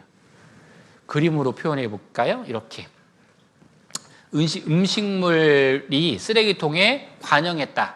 가득 찼다는 말이에요. 그러니까 하나님이 보실 때 인생을 바라보니까 죄가 꽉 찼다는 뜻입니다. 여러분들 집에 이 음식물 쓰레기통이 이렇게 놓여져 있으면 당장 비워달라고 할 거잖아요. 하나님이 보실 때 사람의 죄악이 가득 찼다는 거예요. 쓸어버리기로 작정하셨다는 겁니다. 하나님이 노아에게 이르시되 모든 혈육 있는 자의 강포가 땅에 가득함으로 내가 그들을 땅과 함께 멸하리라. 강포라는 말이 하마스라는 뜻이에요. 하마스 어디서 많이 들어봤죠? 이 보면 폭력, 강도 뭐 이런 뜻. 학대하다, 해치다, 탈취하다. 그러니까 무자비한 걸 말하는 거예요. 하마스가 그런 뜻입니다. 지금부터 7일이면 내가 40주야를 땅에 비를 내려 나의 지은 모든 생물을 지면에서 쓸어버리리라. 40주야니까 40일 밤, 낮 비를 내렸다고 말씀하고 있는 겁니다. 자, 하나님이 기회를 주셨습니다. 어떻게 기회를 주셨냐? 창세기 6장 14절부터 17절까지. 너는 잣나무로 너를 위하여 방주를 짓되. 생각하면서 읽어보면 은혜가 있어요. 자, 보세요. 여기 보면 방주를 너를 위하여라고 되어 있어요. 너를 위하여. 예, 하나님이 은혜를 베풀어 주시는 거거든요. 너를 위하여.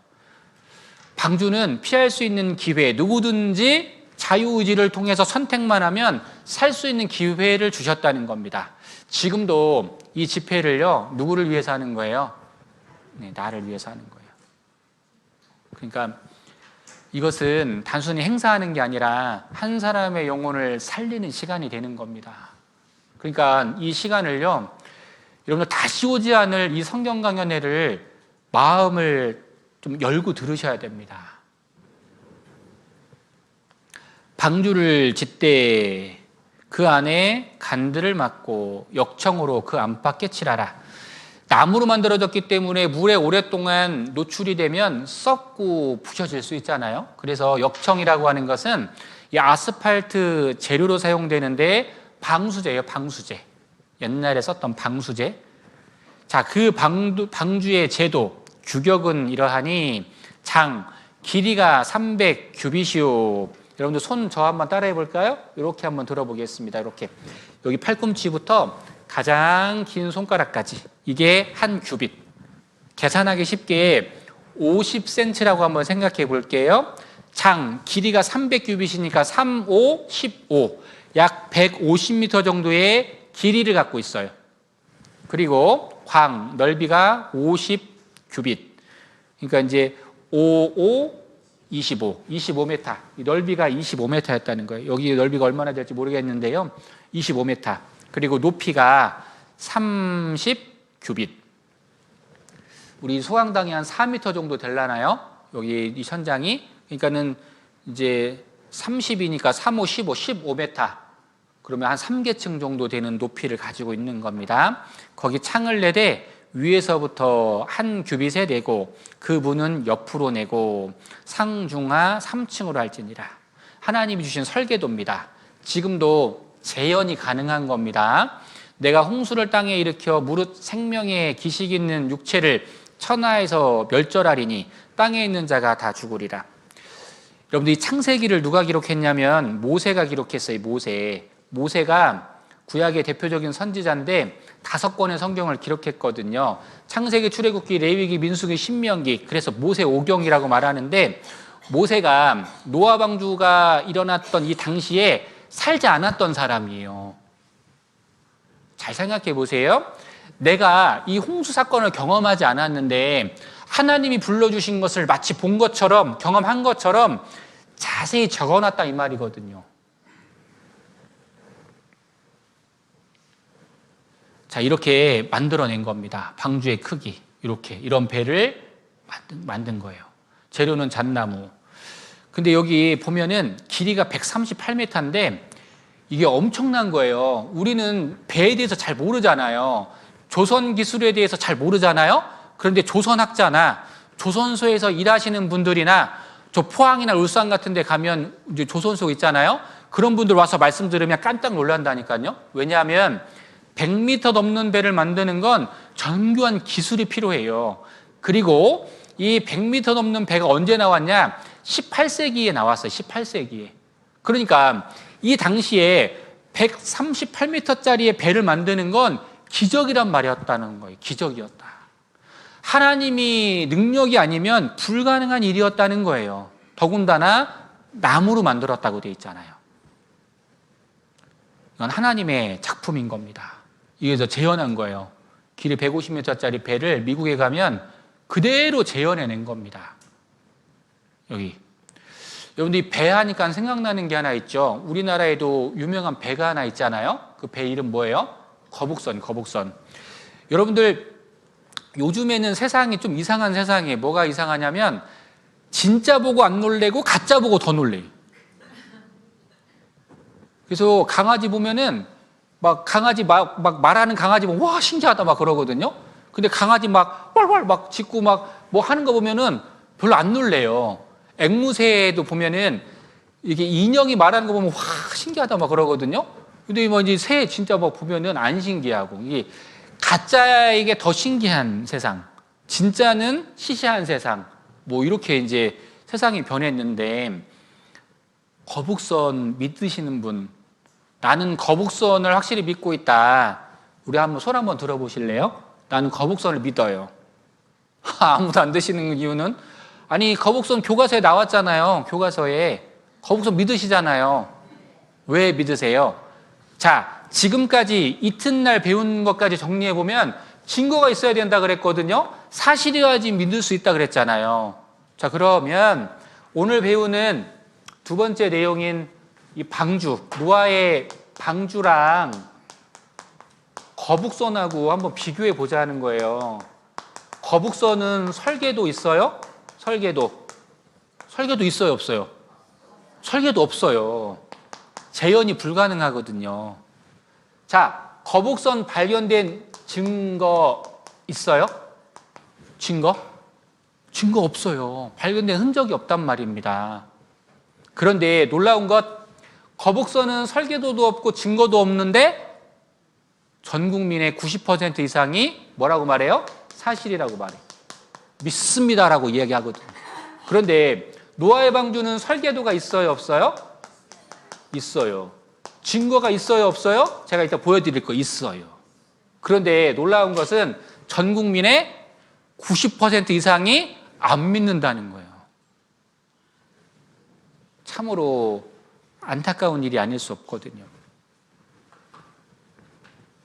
자, 여기 거북선의 유물이 발견되었다는 어느 날 한 뉴스가 있었습니다. 1992년 8월 18일 날요. 여기 보면 그 충무공 해전 유물 발굴단이 거북선의 유물을 발견했다는 소식이 있었어요. 거북선에서 쏘던 총포, 황자 총통이 인양됐다고 돼 있거든요. 이게 얼마나 대단한 사건이었냐면 그동안에 역사적인 증거가 없었거든요. 근데 그것을 증명할 수 있는 사건이었던 겁니다. 난리가 난 거죠. 그래서 뉴스에 1992년 8월 20일 날 통영군 한산도 문어포 서북방 460m 수역에서 발견된 이 유물은 임진왜란 당시 거북선에 쓰여진 것으로 추정되는 황자 총통이었다. 여기 보면은 귀함 거북선이라고 적혀져 있거든요. 난리가 난 거예요. 아, 이제 거북선의 실체를 증거할 수 있는 좋은 역사적 기회가 왔다. 그래서 어떻게 했냐? 우리나라에서 이 황자 총통을 국보로 지정합니다. 국가의 보물로. 국보 274호. 그런데 4년이 지난 후에 1996년 6월 18일 날요, 가짜였다는 게 이제 밝혀졌어요. 왜 가짜냐? 여기 보면은 골동품상이 가짜 총통을 만들어 글씨를 새기고 화공약품을 부어서 부식시켜 바다에 빠뜨린 뒤에 새롭게 발굴한 것처럼 조작했어요. 그 어떻게 했어요? 아무 의심 없이 국보로 지정을 해버렸잖아요. 그래서 이 가짜 총통이 밝혀진 다음에 취소해버렸어요. 제가 국보 이렇게 검색해 보니까 실제 274번이 안 나와요. 비어 있습니다. 국가 망신이죠. 여기 보면 이제 마지막 결론이 뭐냐? 스페인 무적 함대와 영국의 메리 로지호는 400년 만에 발굴되었고 중국에서도 명나라의 정화 함대가 500년 만에 모습을 드러난 바가 있죠. 그래서 거북선도 앞으로 찾을 수 있기를 기원한다고 돼 있거든요. 증거가 없는 거예요. 그래서 여기 복원했는데 각각 그냥 모습이 다른 겁니다. 왜? 설계도가 없거든요. 어떤 사람들은 이렇게 그리기도 하고요. 어떤 사람은 뭐 또 이렇게 그리기도, 용머리를 그리기도 하고요. 뭐 다 다르거든요. 학자들마다. 이 국립중앙박물관의 이 이상훈 연구사가 이렇게 말해요. 이순신의 거북선을 복원하지 못하는 이유는 명백합니다. 설계도가 없는 거예요. 그리고 발견된 흔적이 없는 겁니다. 그런데도 우리는 믿고 있는 거예요. 노아의 방주는 얼마나 정확하고 증거가 있는지 보시고 정말 믿어야 됩니다. 자, 여기 길이가 100m 넘는 배는 언제 만들어졌냐? 1843년도에 만들어졌어요.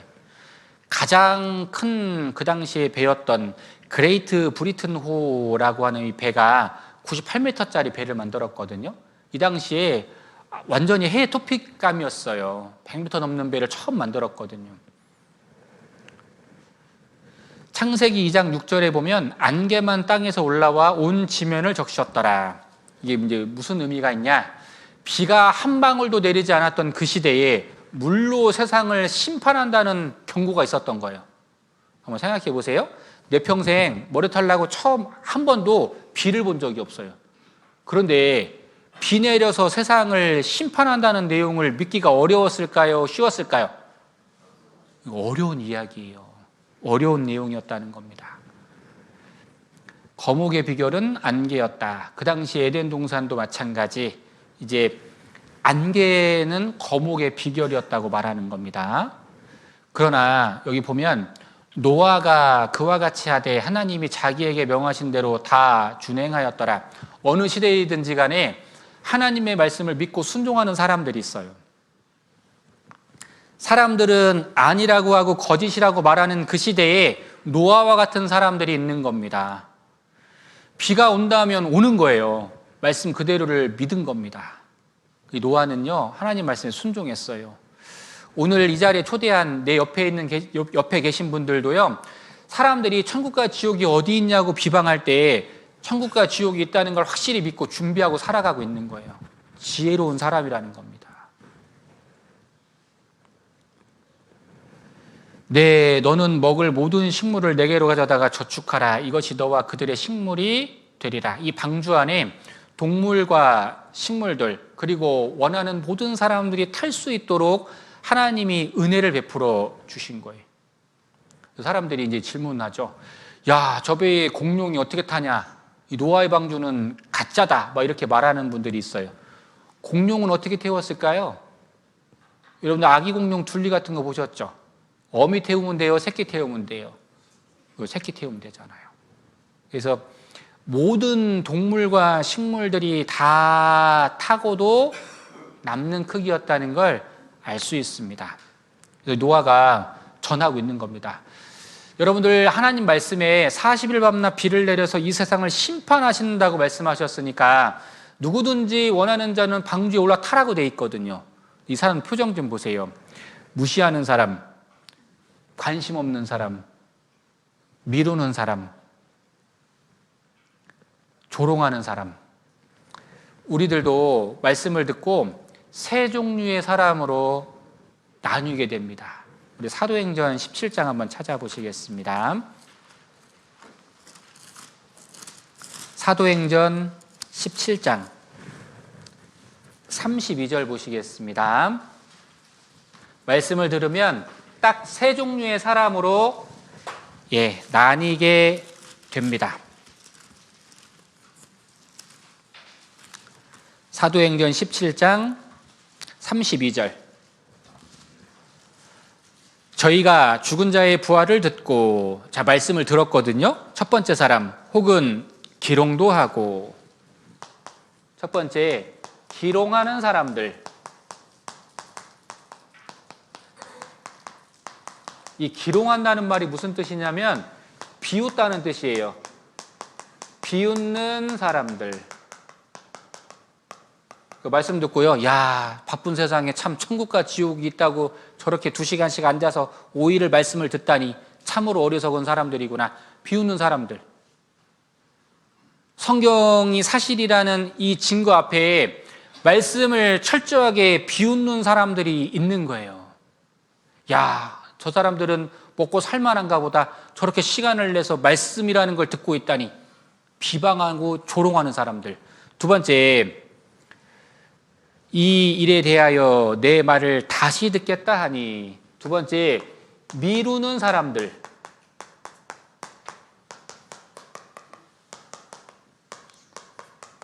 그러니까 이제 구원받을 수 있는데요, 다음으로 미뤄요. 다음으로. 뭐 어떤 분들은요, 나 환갑 되면 믿을게, 칠순 되면 믿을게, 언제 믿을게. 그날이 와야 말이죠. 그날이 와요? 그날의 약속이 보장되어 있습니까? 그렇지 않아요. 내일 일을 절대 알 수 없기 때문에 기회라는 건 지금 잡아야 되는 거잖아요.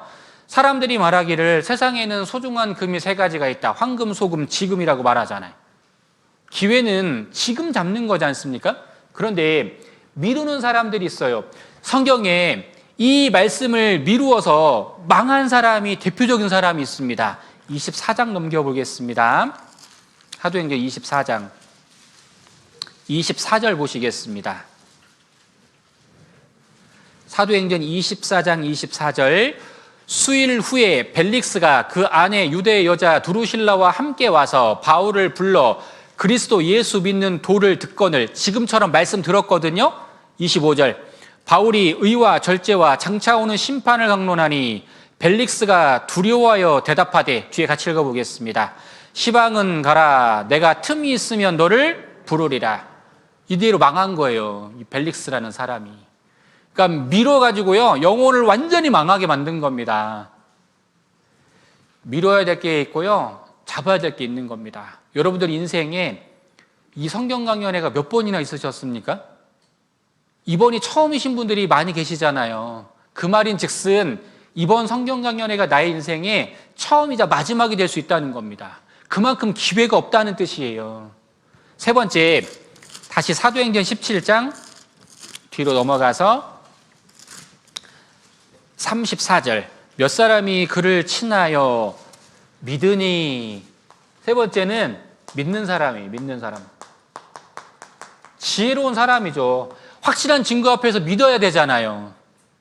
오늘 이제 이번 성경 강연에도 딱 세 종류의 사람이 나눠지게 되는 거예요. 기롱하는 사람들, 미루는 사람들, 믿는 사람들. 여러분들은 부디 말씀을 잘 듣고 믿는 사람이 되기를 하나님이 원하시고 저희들도 원합니다. 노아 시대에도 똑같았어요. 믿는 사람들이 있었고요, 미루는 사람들이 있고 조롱하는 사람들이 있었습니다. 오직 의를 전파하는 노아와 그 식구를 보존하시고 경건치 아니한 자들의 세상에 홍수를 내리셨으며. 창세기 7장 11절 12절. 노아 600세 되던 해 2월 곧 그달 17일이라 600살이라고 되어 있습니다. 노아가 600세 되던 해에 비가 내렸어요. 하늘의 창들이 열려 40주야를 비가 땅에 쏟아졌더라. 홍수가 땅에 40일을 있었는지라. 물이 많아져 방주가 땅에서 떠올랐고 물이 더 많아져 땅에 창이라매 방주가 물 위에 떠다녔으며 물이 땅에 더욱 창이라매 천하의 높은 산이 다 덮였더니. 자, 노아 홍수에 대한 의문을 네 가지만 살펴볼게요. 40일 쏟아질 물이 정말 있었을까? 사람이 900살 이상 살 수 있었을까? 세상을 덮었던 물은 물로 세상을 덮었으니까 그 물 다 어디로 갔을까? 네 번째, 증거가 있는가? 자, 첫 번째, 40일 쏟아질 물이 정말 있었나? 사람이 900살 이상 살 수 있었을까? 창세기 1장 7절 8절에 보면 궁창이라는 말이 나오는데 궁창은 하늘을 말하는 겁니다. 이 세상을 창조하실 때 궁창 아래의 물과 궁창 위의 물로 나누게 하셨다고 되어 있어요. 그림으로 표현해 보면 이렇게 되어 있습니다. 이렇게 궁창 위에, 하늘 위에 물층이 있었다고 되어 있습니다. 이 물층이 하는 역할이 뭐냐? 태양빛이 들어오면 다 좋은 빛만 있는 게 아니에요. 이제 빛을 여러 가지로 이렇게 정리해 보면 가시광선을 중심으로 위에 있는 빛은 좋은 빛, 아래로 있는 빛은 나쁜 빛이거든요. 자외선, 태양빛에 오래 노출이 되면 피부에 노화가 생기기 때문에 자외선을 방지하기 위해서 선크림을 바르잖아요. X선은 MRI, 엑스레이 찍을 때 나오는 그런 나쁜 유해한 빛입니다. 감마선은 핵폭탄이 터질 때 나오는 빛이에요. 아주 치명적이거든요. 위로는 적외선은 좋은 빛이에요. 그래서 안과나 피부과나 뭐 이비인후과 가면은 치료받고 나서 빨간 거 쐬잖아요. 그리고 막 찜질방 같은 데 가면 막 빨간 빛으로 막 돼 있는데 원적외선입니다. 좋은 빛이에요. 위로는 좋은 빛이거든요. 자, 이 물층이 있었다는 것은 이런 뜻이에요. 안 좋은 해로운 빛을 다 차단시켜줬다는 뜻입니다.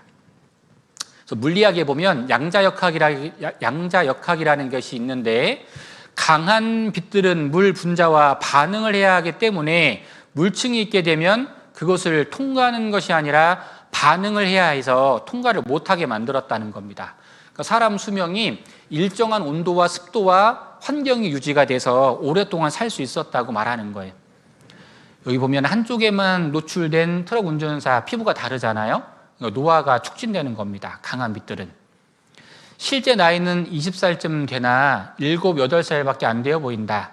자외선이 차단된 다락방이 인간의 수명을 연장시키고 성장 리듬을 느리게 한 것이다. 11년 동안 다락방에 갇힌 어린아이들, 실제 20살이라고 돼 있거든. 인간 수명 900살 가능했다.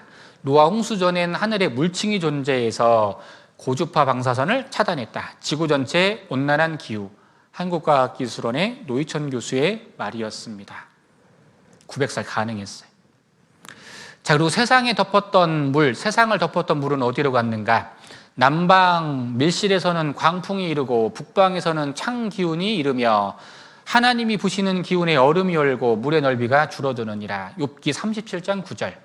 저가 바닷물을 모아 무더기같이 쌓으시며, 이 액체 상태의 물을 무더기같이 쌓아놓으셨다고 되어 있어요. 고체로. 그래서 남극과 북극에 가면 거대한 빙하가 있습니다. 그림으로 보면 실감이 잘 안 납니다. 빙산인데요. 얼음 두께가 2,500m, 2,500m, 4,000m. 그래서 우리 죄 지은 사람들 심판할 때요, 조사하는데 뭐라 그래, 뉴스에서? 이 사람은 이 죄가 빙산의 일각입니다, 뭐 이렇게 이야기하잖아요. 드러난 건 쬐끔이지만 밑에 거대한 게 있다는 뜻이에요. 이렇게 상상이 잘 안 됩니다. 여기 보면 150m짜리 빙붕이라고 되어 있거든요. 1270제곱킬로미터짜리의 빙산이라고 되어 있는데요. 감이 안 오는 겁니다. 이게 얼만큼 큰지. 가까이서 들여다봤는데요. 이것도 뭐 얼만큼 대단한 건지 잘 모르겠어요. 좀 더 쉽게 보면은 뉴욕시만한 빙산, 대구시만한 빙산, 엄청난 거지 않습니까? 경산시만한 빙산, 김천시만한 빙산, 뭐 이러면 이제 실감이 좀 나죠. 어마어마한 빙산들이 있는 겁니다. 남극에서 맨하튼만한 크기의 빙산. 자, 그리고 그 물을 곳간에다 주셨다고 되어 있는데요. 세계에서 가장 깊은 바다는 마리아나 해구입니다. 괌에 있어요. 얼마나 깊냐면 11km. 11km면 어떠한 깊이냐면 돌을 퐁당 떨어뜨리잖아요. 그럼 1시간 지나서 바닥에 닿는 깊이라고 하거든요. 그래서 여기 보면 에베레스트 산을 다 담그고도 더 깊은 바다가 있는 겁니다. 노아 홍수 때 사용했던 물이 여기에 다 갇혀져 있어요. 성경이 사실인 겁니다. 전 세계에 홍수의 흔적이 있는가? 자, 여기 흔적이 있어요. 퇴적층이 있습니다. 이 퇴적층은 여기 95%가 화성암이나 유독 지각 표면층은 75%가 퇴적암이다. 이 퇴적암은 그 급변하는 어떠한 환경 속에서 만들어지는 거거든요.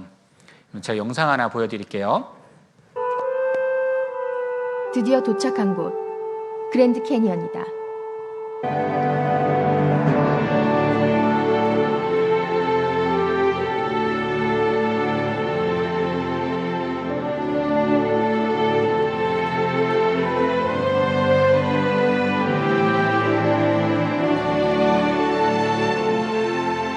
땅이 사라졌다. 길이 446km, 깊이 최대 1.8km, 너비는 최대 30km의 땅이 사라진 거다. 이런 황당한 사건이 어떻게 벌어진 걸까? 창세기 대홍수 직후 융기되어 올라온 땅은 육지가 됐고, 융기가 덜 된 곳은 호수로 남아 있었다. 콜로라도 고원에 거대한 호수가 2개 있었는데, 땅이 채 마르기 전에 동쪽과 북쪽의 호수가 연달아 터지면서 이처럼 거대한 협곡, 그랜드 캐니언을 만든 것이다. 이것이 격변설이다. 그렇다면 대홍수를 주장하는 과학적 근거는 뭘까? 홍수의 확실한 증거는 바로 이 반듯한 줄무늬, 지층이다. 무지개떡처럼 반듯하다. 다양한 크기의 흙을 낙하하는 실험이다. 신기하게도 비슷한 흙길이 모여 층을 이루고 있다. 크기 순으로 뿌린 것도 아닌데 구르는 패턴이 비슷한 흙길이 쌓여 이렇게 반복된 층을 만든 거다.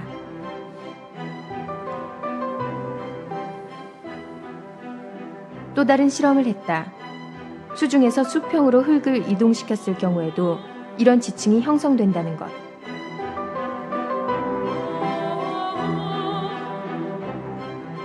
두 실험의 결론은 지층이 형성되려면 다양한 흙들이 다량으로 몰려와야 한다는 거다. 물과 함께 한꺼번에 이동하는 고밀도 퇴적물의 흐름을 저탕류라고 하는데, 오늘날 많은 지질학자들은 지층이 저탕류의 과정으로 형성된 것임을 인정한다. 저탁류는 지진이나 쓰나미, 산사태 등 자연재해로 생기는데 그랜드 캐니언 지층 역시 저탁류로 만들어졌다. 이를 입증하는 사례가 1980년 세인트 헬렌스 산에서 발생했다. 당시 화산 폭발로 대규모 산사태가 발생했고 고밀도 지능의 저탁류가 시속 100km의 빠른 속도로 흘러내려갔다. 이때 산 밑에는 7.5m의 뚜렷한 지층이 형성됐는데 5시간이 채 걸리지 않았다. 동일 과정설로 분석했으면 수백만 년 이상 걸렸을 일이다. 결국 지층의 너비와 두께는 시간이 아닌 저탁류의 규모에 의해 좌우된다. 즉, 격변이 클수록 지층의 규모도 커진다는 말이다. 그랜드 캐니언 지층은 규모가 수백 킬로미터에 달한다. 자이언 캐니언에서는 독특한 무늬도 관찰할 수 있다. 잘 들어보세요. 바로 이런 모양이다. 왼쪽으로 흐른 걸까? 오른쪽으로 흐른 걸까? 둘 다 정답이다. 물이 왔다 갔다 했다는 뜻이다. 어떤 상황이었을까? 물이 더 이상 높아지지도 않고 낮아지지도 않을 때 이리 왔다 저리 갔다 했다는 거다. 참고 문헌은 역시 성경이었다. 홍수가 세상을 덮고 나서 물이 물러갔다는 표현이 나오는데 히브리어 원뜻은 물이 왔다 갔다 했음을 뜻한다. 마치 눈으로 본 것을 그대로 묘사한 것 같다. 그리고 이 땅은 그것이 사실이라고 말하고 있다. 물이 왔다 갔다 했잖아요. 실제. 창세기는 성경은 사실이고 노아의 방주는 실제 있었던 거예요. 여기 보면 아라랏산에서 발견된 조개 화석들이 있습니다. 모든 조개들이 입을 다물고 있거든요. 산채로 매장이 되었다는 뜻입니다. 여기 보면 물고기의 비닐이 그대로 남아 있어요. 산채로 매장됐다는 뜻이에요. 작은 물고기를 잡아먹다 화석이 된 물고기, 여기 물고기 잡아먹다가 어떤 급변에 의해서 매몰이 된 겁니다. 틀림없죠. 소화되기 전에 화석이 된 경우들. 여기 보면 임신한 여기 익티오사우루스도 있고요. 잔털까지 보존된 새우도 있습니다. 싸우던 도중에 화석이 된 두 공룡도 있습니다. 더 놀라운 것은 페루 리마라는 곳에 346마리의 고래 화석이 발견됐다는 겁니다. 그러니까 갑자기 뭔가에 급변하는 그런 일들이 있었음을 암시하고 있어요. 이것이 바로 노아의 홍수가 있었다는 확실한 증거입니다. 방주의 자매는 남아있는가? 성경 창세기 8장 3절에서 4절에 보면 방주가 아라랏산에 머물렀다고 되어 있거든요. 이 아라랏산이 실제 존재하고 있어요. 창세기가 기록할 당시에 여러분들 여기 아라랏산이라고 하는 지명이 없었단 말입니다. 지도도 없고 지명도 없었을 때잖아요. 성경이 어떻게 알고 아라랏산을 기록해 놓을 수 있었느냐? 놀랍지 않습니까? 근데 이 아라랏산이 실제 우리 시대에 있다는 거예요. 어디에 있냐? 아라랏산이 터키에 있다는 겁니다. 지금 놀라운 것은 해발 5,165m가 되어 있는데 만년설로 뒤덮여져 있어요. 방주가 잣나무로 만들어졌으니까 팔공산에 매달려 있다가는 다 썩어졌을 거잖아요. 하나님이 천년 냉동고에다가 보관을 해 놓으신 겁니다. 그런데 놀라운 것은 갔다 온 사람들의 기록이 숱하게 있는 거예요. 여기 보면 다녀온 사람들의 증언이 너무나 많이 소개가 되어 있는 겁니다. 보면은 막 계속 나와요, 계속. 여기 보면 터키 아라랏산에서 노아의 방주를 발견해 냈다. 홍콩의 탐험대가 올라갔다 왔거든요. 성경 속 노아의 방주가 아직까지 남아있을까요? 신학자와 탐험가들 사이에선 노아의 방주가 터키 아라랏산에 남아있다는 주장이 꾸준히 제기되고 있는데요. 20여 년간 노아의 방주를 연구해온 홍콩의 노아 방주 선교회 탐사팀이 한국을 방문해 노아의 방주 내부라고 주장하는 영상을 공개했습니다. 앤드류 유엔 탐사팀장은 그간 빙하와 화산재, 자갈 등에 둘러싸여 있던 방주가 지구온난화 현상으로 얼음이 녹으며 내부로 들어갈 수 있는 7개의 출입구가 발견됐다고 말했습니다. 탐사팀에 따르면 이번에 발견된 7개의 공간은 모두 목조 구조물로 너비 2에서 3m부터 15m에 이르는 공간까지 크기와 높이, 모양이 다양합니다. 자, 이 사람들 갔다 온 것을 사진 찍어서 보여줬거든요. 그리고 나서 나중에 사실이라고 말하고 있는 거예요. 그래도 안 믿어지면 할 수 있는 방법은 하나밖에 없어요. 가보시면 되잖아요. 아라랏산에 실제 가보시면 방주가 있다는 증거를 무수히 발견하게 된다는 겁니다. 안 갔다 오고도 많은 매체를 통해서 확인할 수 있잖아요. 사람들은 가짜에 놀라고 진짜에 무뎌지는 세상에 살고 있거든요. 여러분들은 현명한 선택을 하셔야 되는 겁니다. 정리 한번 해보겠습니다. 노아의 방주, 교훈. 홍수, 노아의 방주가 주는 교훈은 첫 번째, 성경은 사실이며 하나님은 참으로 살아계신다는 것. 두 번째, 하나님은 죄인을 반드시 심판하신다는 겁니다. 세 번째, 하나님은 심판 전에 미리 경고하셔서 기회를 주신다는 거예요. 자, 다섯 번째, 홍수의 경고와 심판은 앞으로 닥칠 불심판에 대한 모형이다. 다시는 홍수로 멸하지 않을 것이다. 그래서 무지개를 약속해 주셨죠? 무지개입니다. 물로 인한 심판은 없어요. 마지막 심판은 불심판이라고 돼 있고, 내일 말씀드리겠지만 마지막 전쟁은 핵전쟁이라고 돼 있는 겁니다. 핵전쟁이. 홍수가 주는 교훈이 무엇인가? 노아 시대 때는 불심판, 물심판, 우리 시대에는 불심판이. 올해도 미국 그 핵 과학자에서 종말 시기가 공개가 됐는데 여전히 90초가 남았다고 공개했죠. 지구 종말까지 90초 남았다. 안전지대가 없어요. 왜 8명만 살아남았을까? 그 큰 배에 8명이 탔다고 되어 있습니다. 베드로전서 3장 20절에 보면 노란색만 방주에서 물로 말미암아 구원을 얻은 자가 몇 명뿐이니 겨우 8명이라. 겨우 8명이라고 되어 있는 거예요. 겨우 8명. 왜 8명이었을까? 8명의 명단을 보겠습니다. 창세기 7장 13절. 곧 그날에 노아와 그의 아들 셈, 함, 야벳과 노아의 처와 세 자부가 다 방주로 들어갔고 가족들만 살아남은 거예요. 그러면 여기서 좀 유추해 볼 수 있는 것들이 있을 겁니다. 왜냐하면 이 노아의 아내들, 그 셈과 함과 야벳의 아내들이 있잖아요. 그 아내들도 부모님이 있고 가족들이 있었을 건데 그들의 명단이 안 보이잖아요. 그러면 이제 이런 생각도 해볼 수 있죠. 가족들의 명단이 왜 없는 걸까? 이제요, 불신이 쌓여서요, 부모 말도 안 들어요. 자녀 말도 안 듣고 부모님 말도 안 들어요. 이제는 불신이 완전히 우리 세상을 지배하고 있다는 겁니다. 다른 사람들이 이야기하는 건 물론이거니와 가족들이 이야기하는 것도 안 믿는 시대에 살고 있다는 겁니다. 그러니까 구원받기가 어려운 시대에 살고 있는 거예요. 그러니까 여러분들 옆에 있는 사람이 가족이 아닌데 이 자리에 오신 거 보면 정말 대단한 선택을 하고 오신 거예요. 옆에 있는 분이 그래도 믿을만 하니까 나에게 정말 나쁜 것을 주지 않을 거란 믿음이 있으니까 여기 오신 거잖아요. 오늘하고 어제하고. 말씀 들어보니까 사실이 그대로지 않습니까? 성경은 사실이고 오길 잘하셨잖아요. 분명 심판을 경고했을 건데 정말 안타까운 일이지 않습니까? 자녀의 말도 안 믿는 겁니다. 방주 안에 탔다가 비가 안 오면 어떻게 하면 돼요?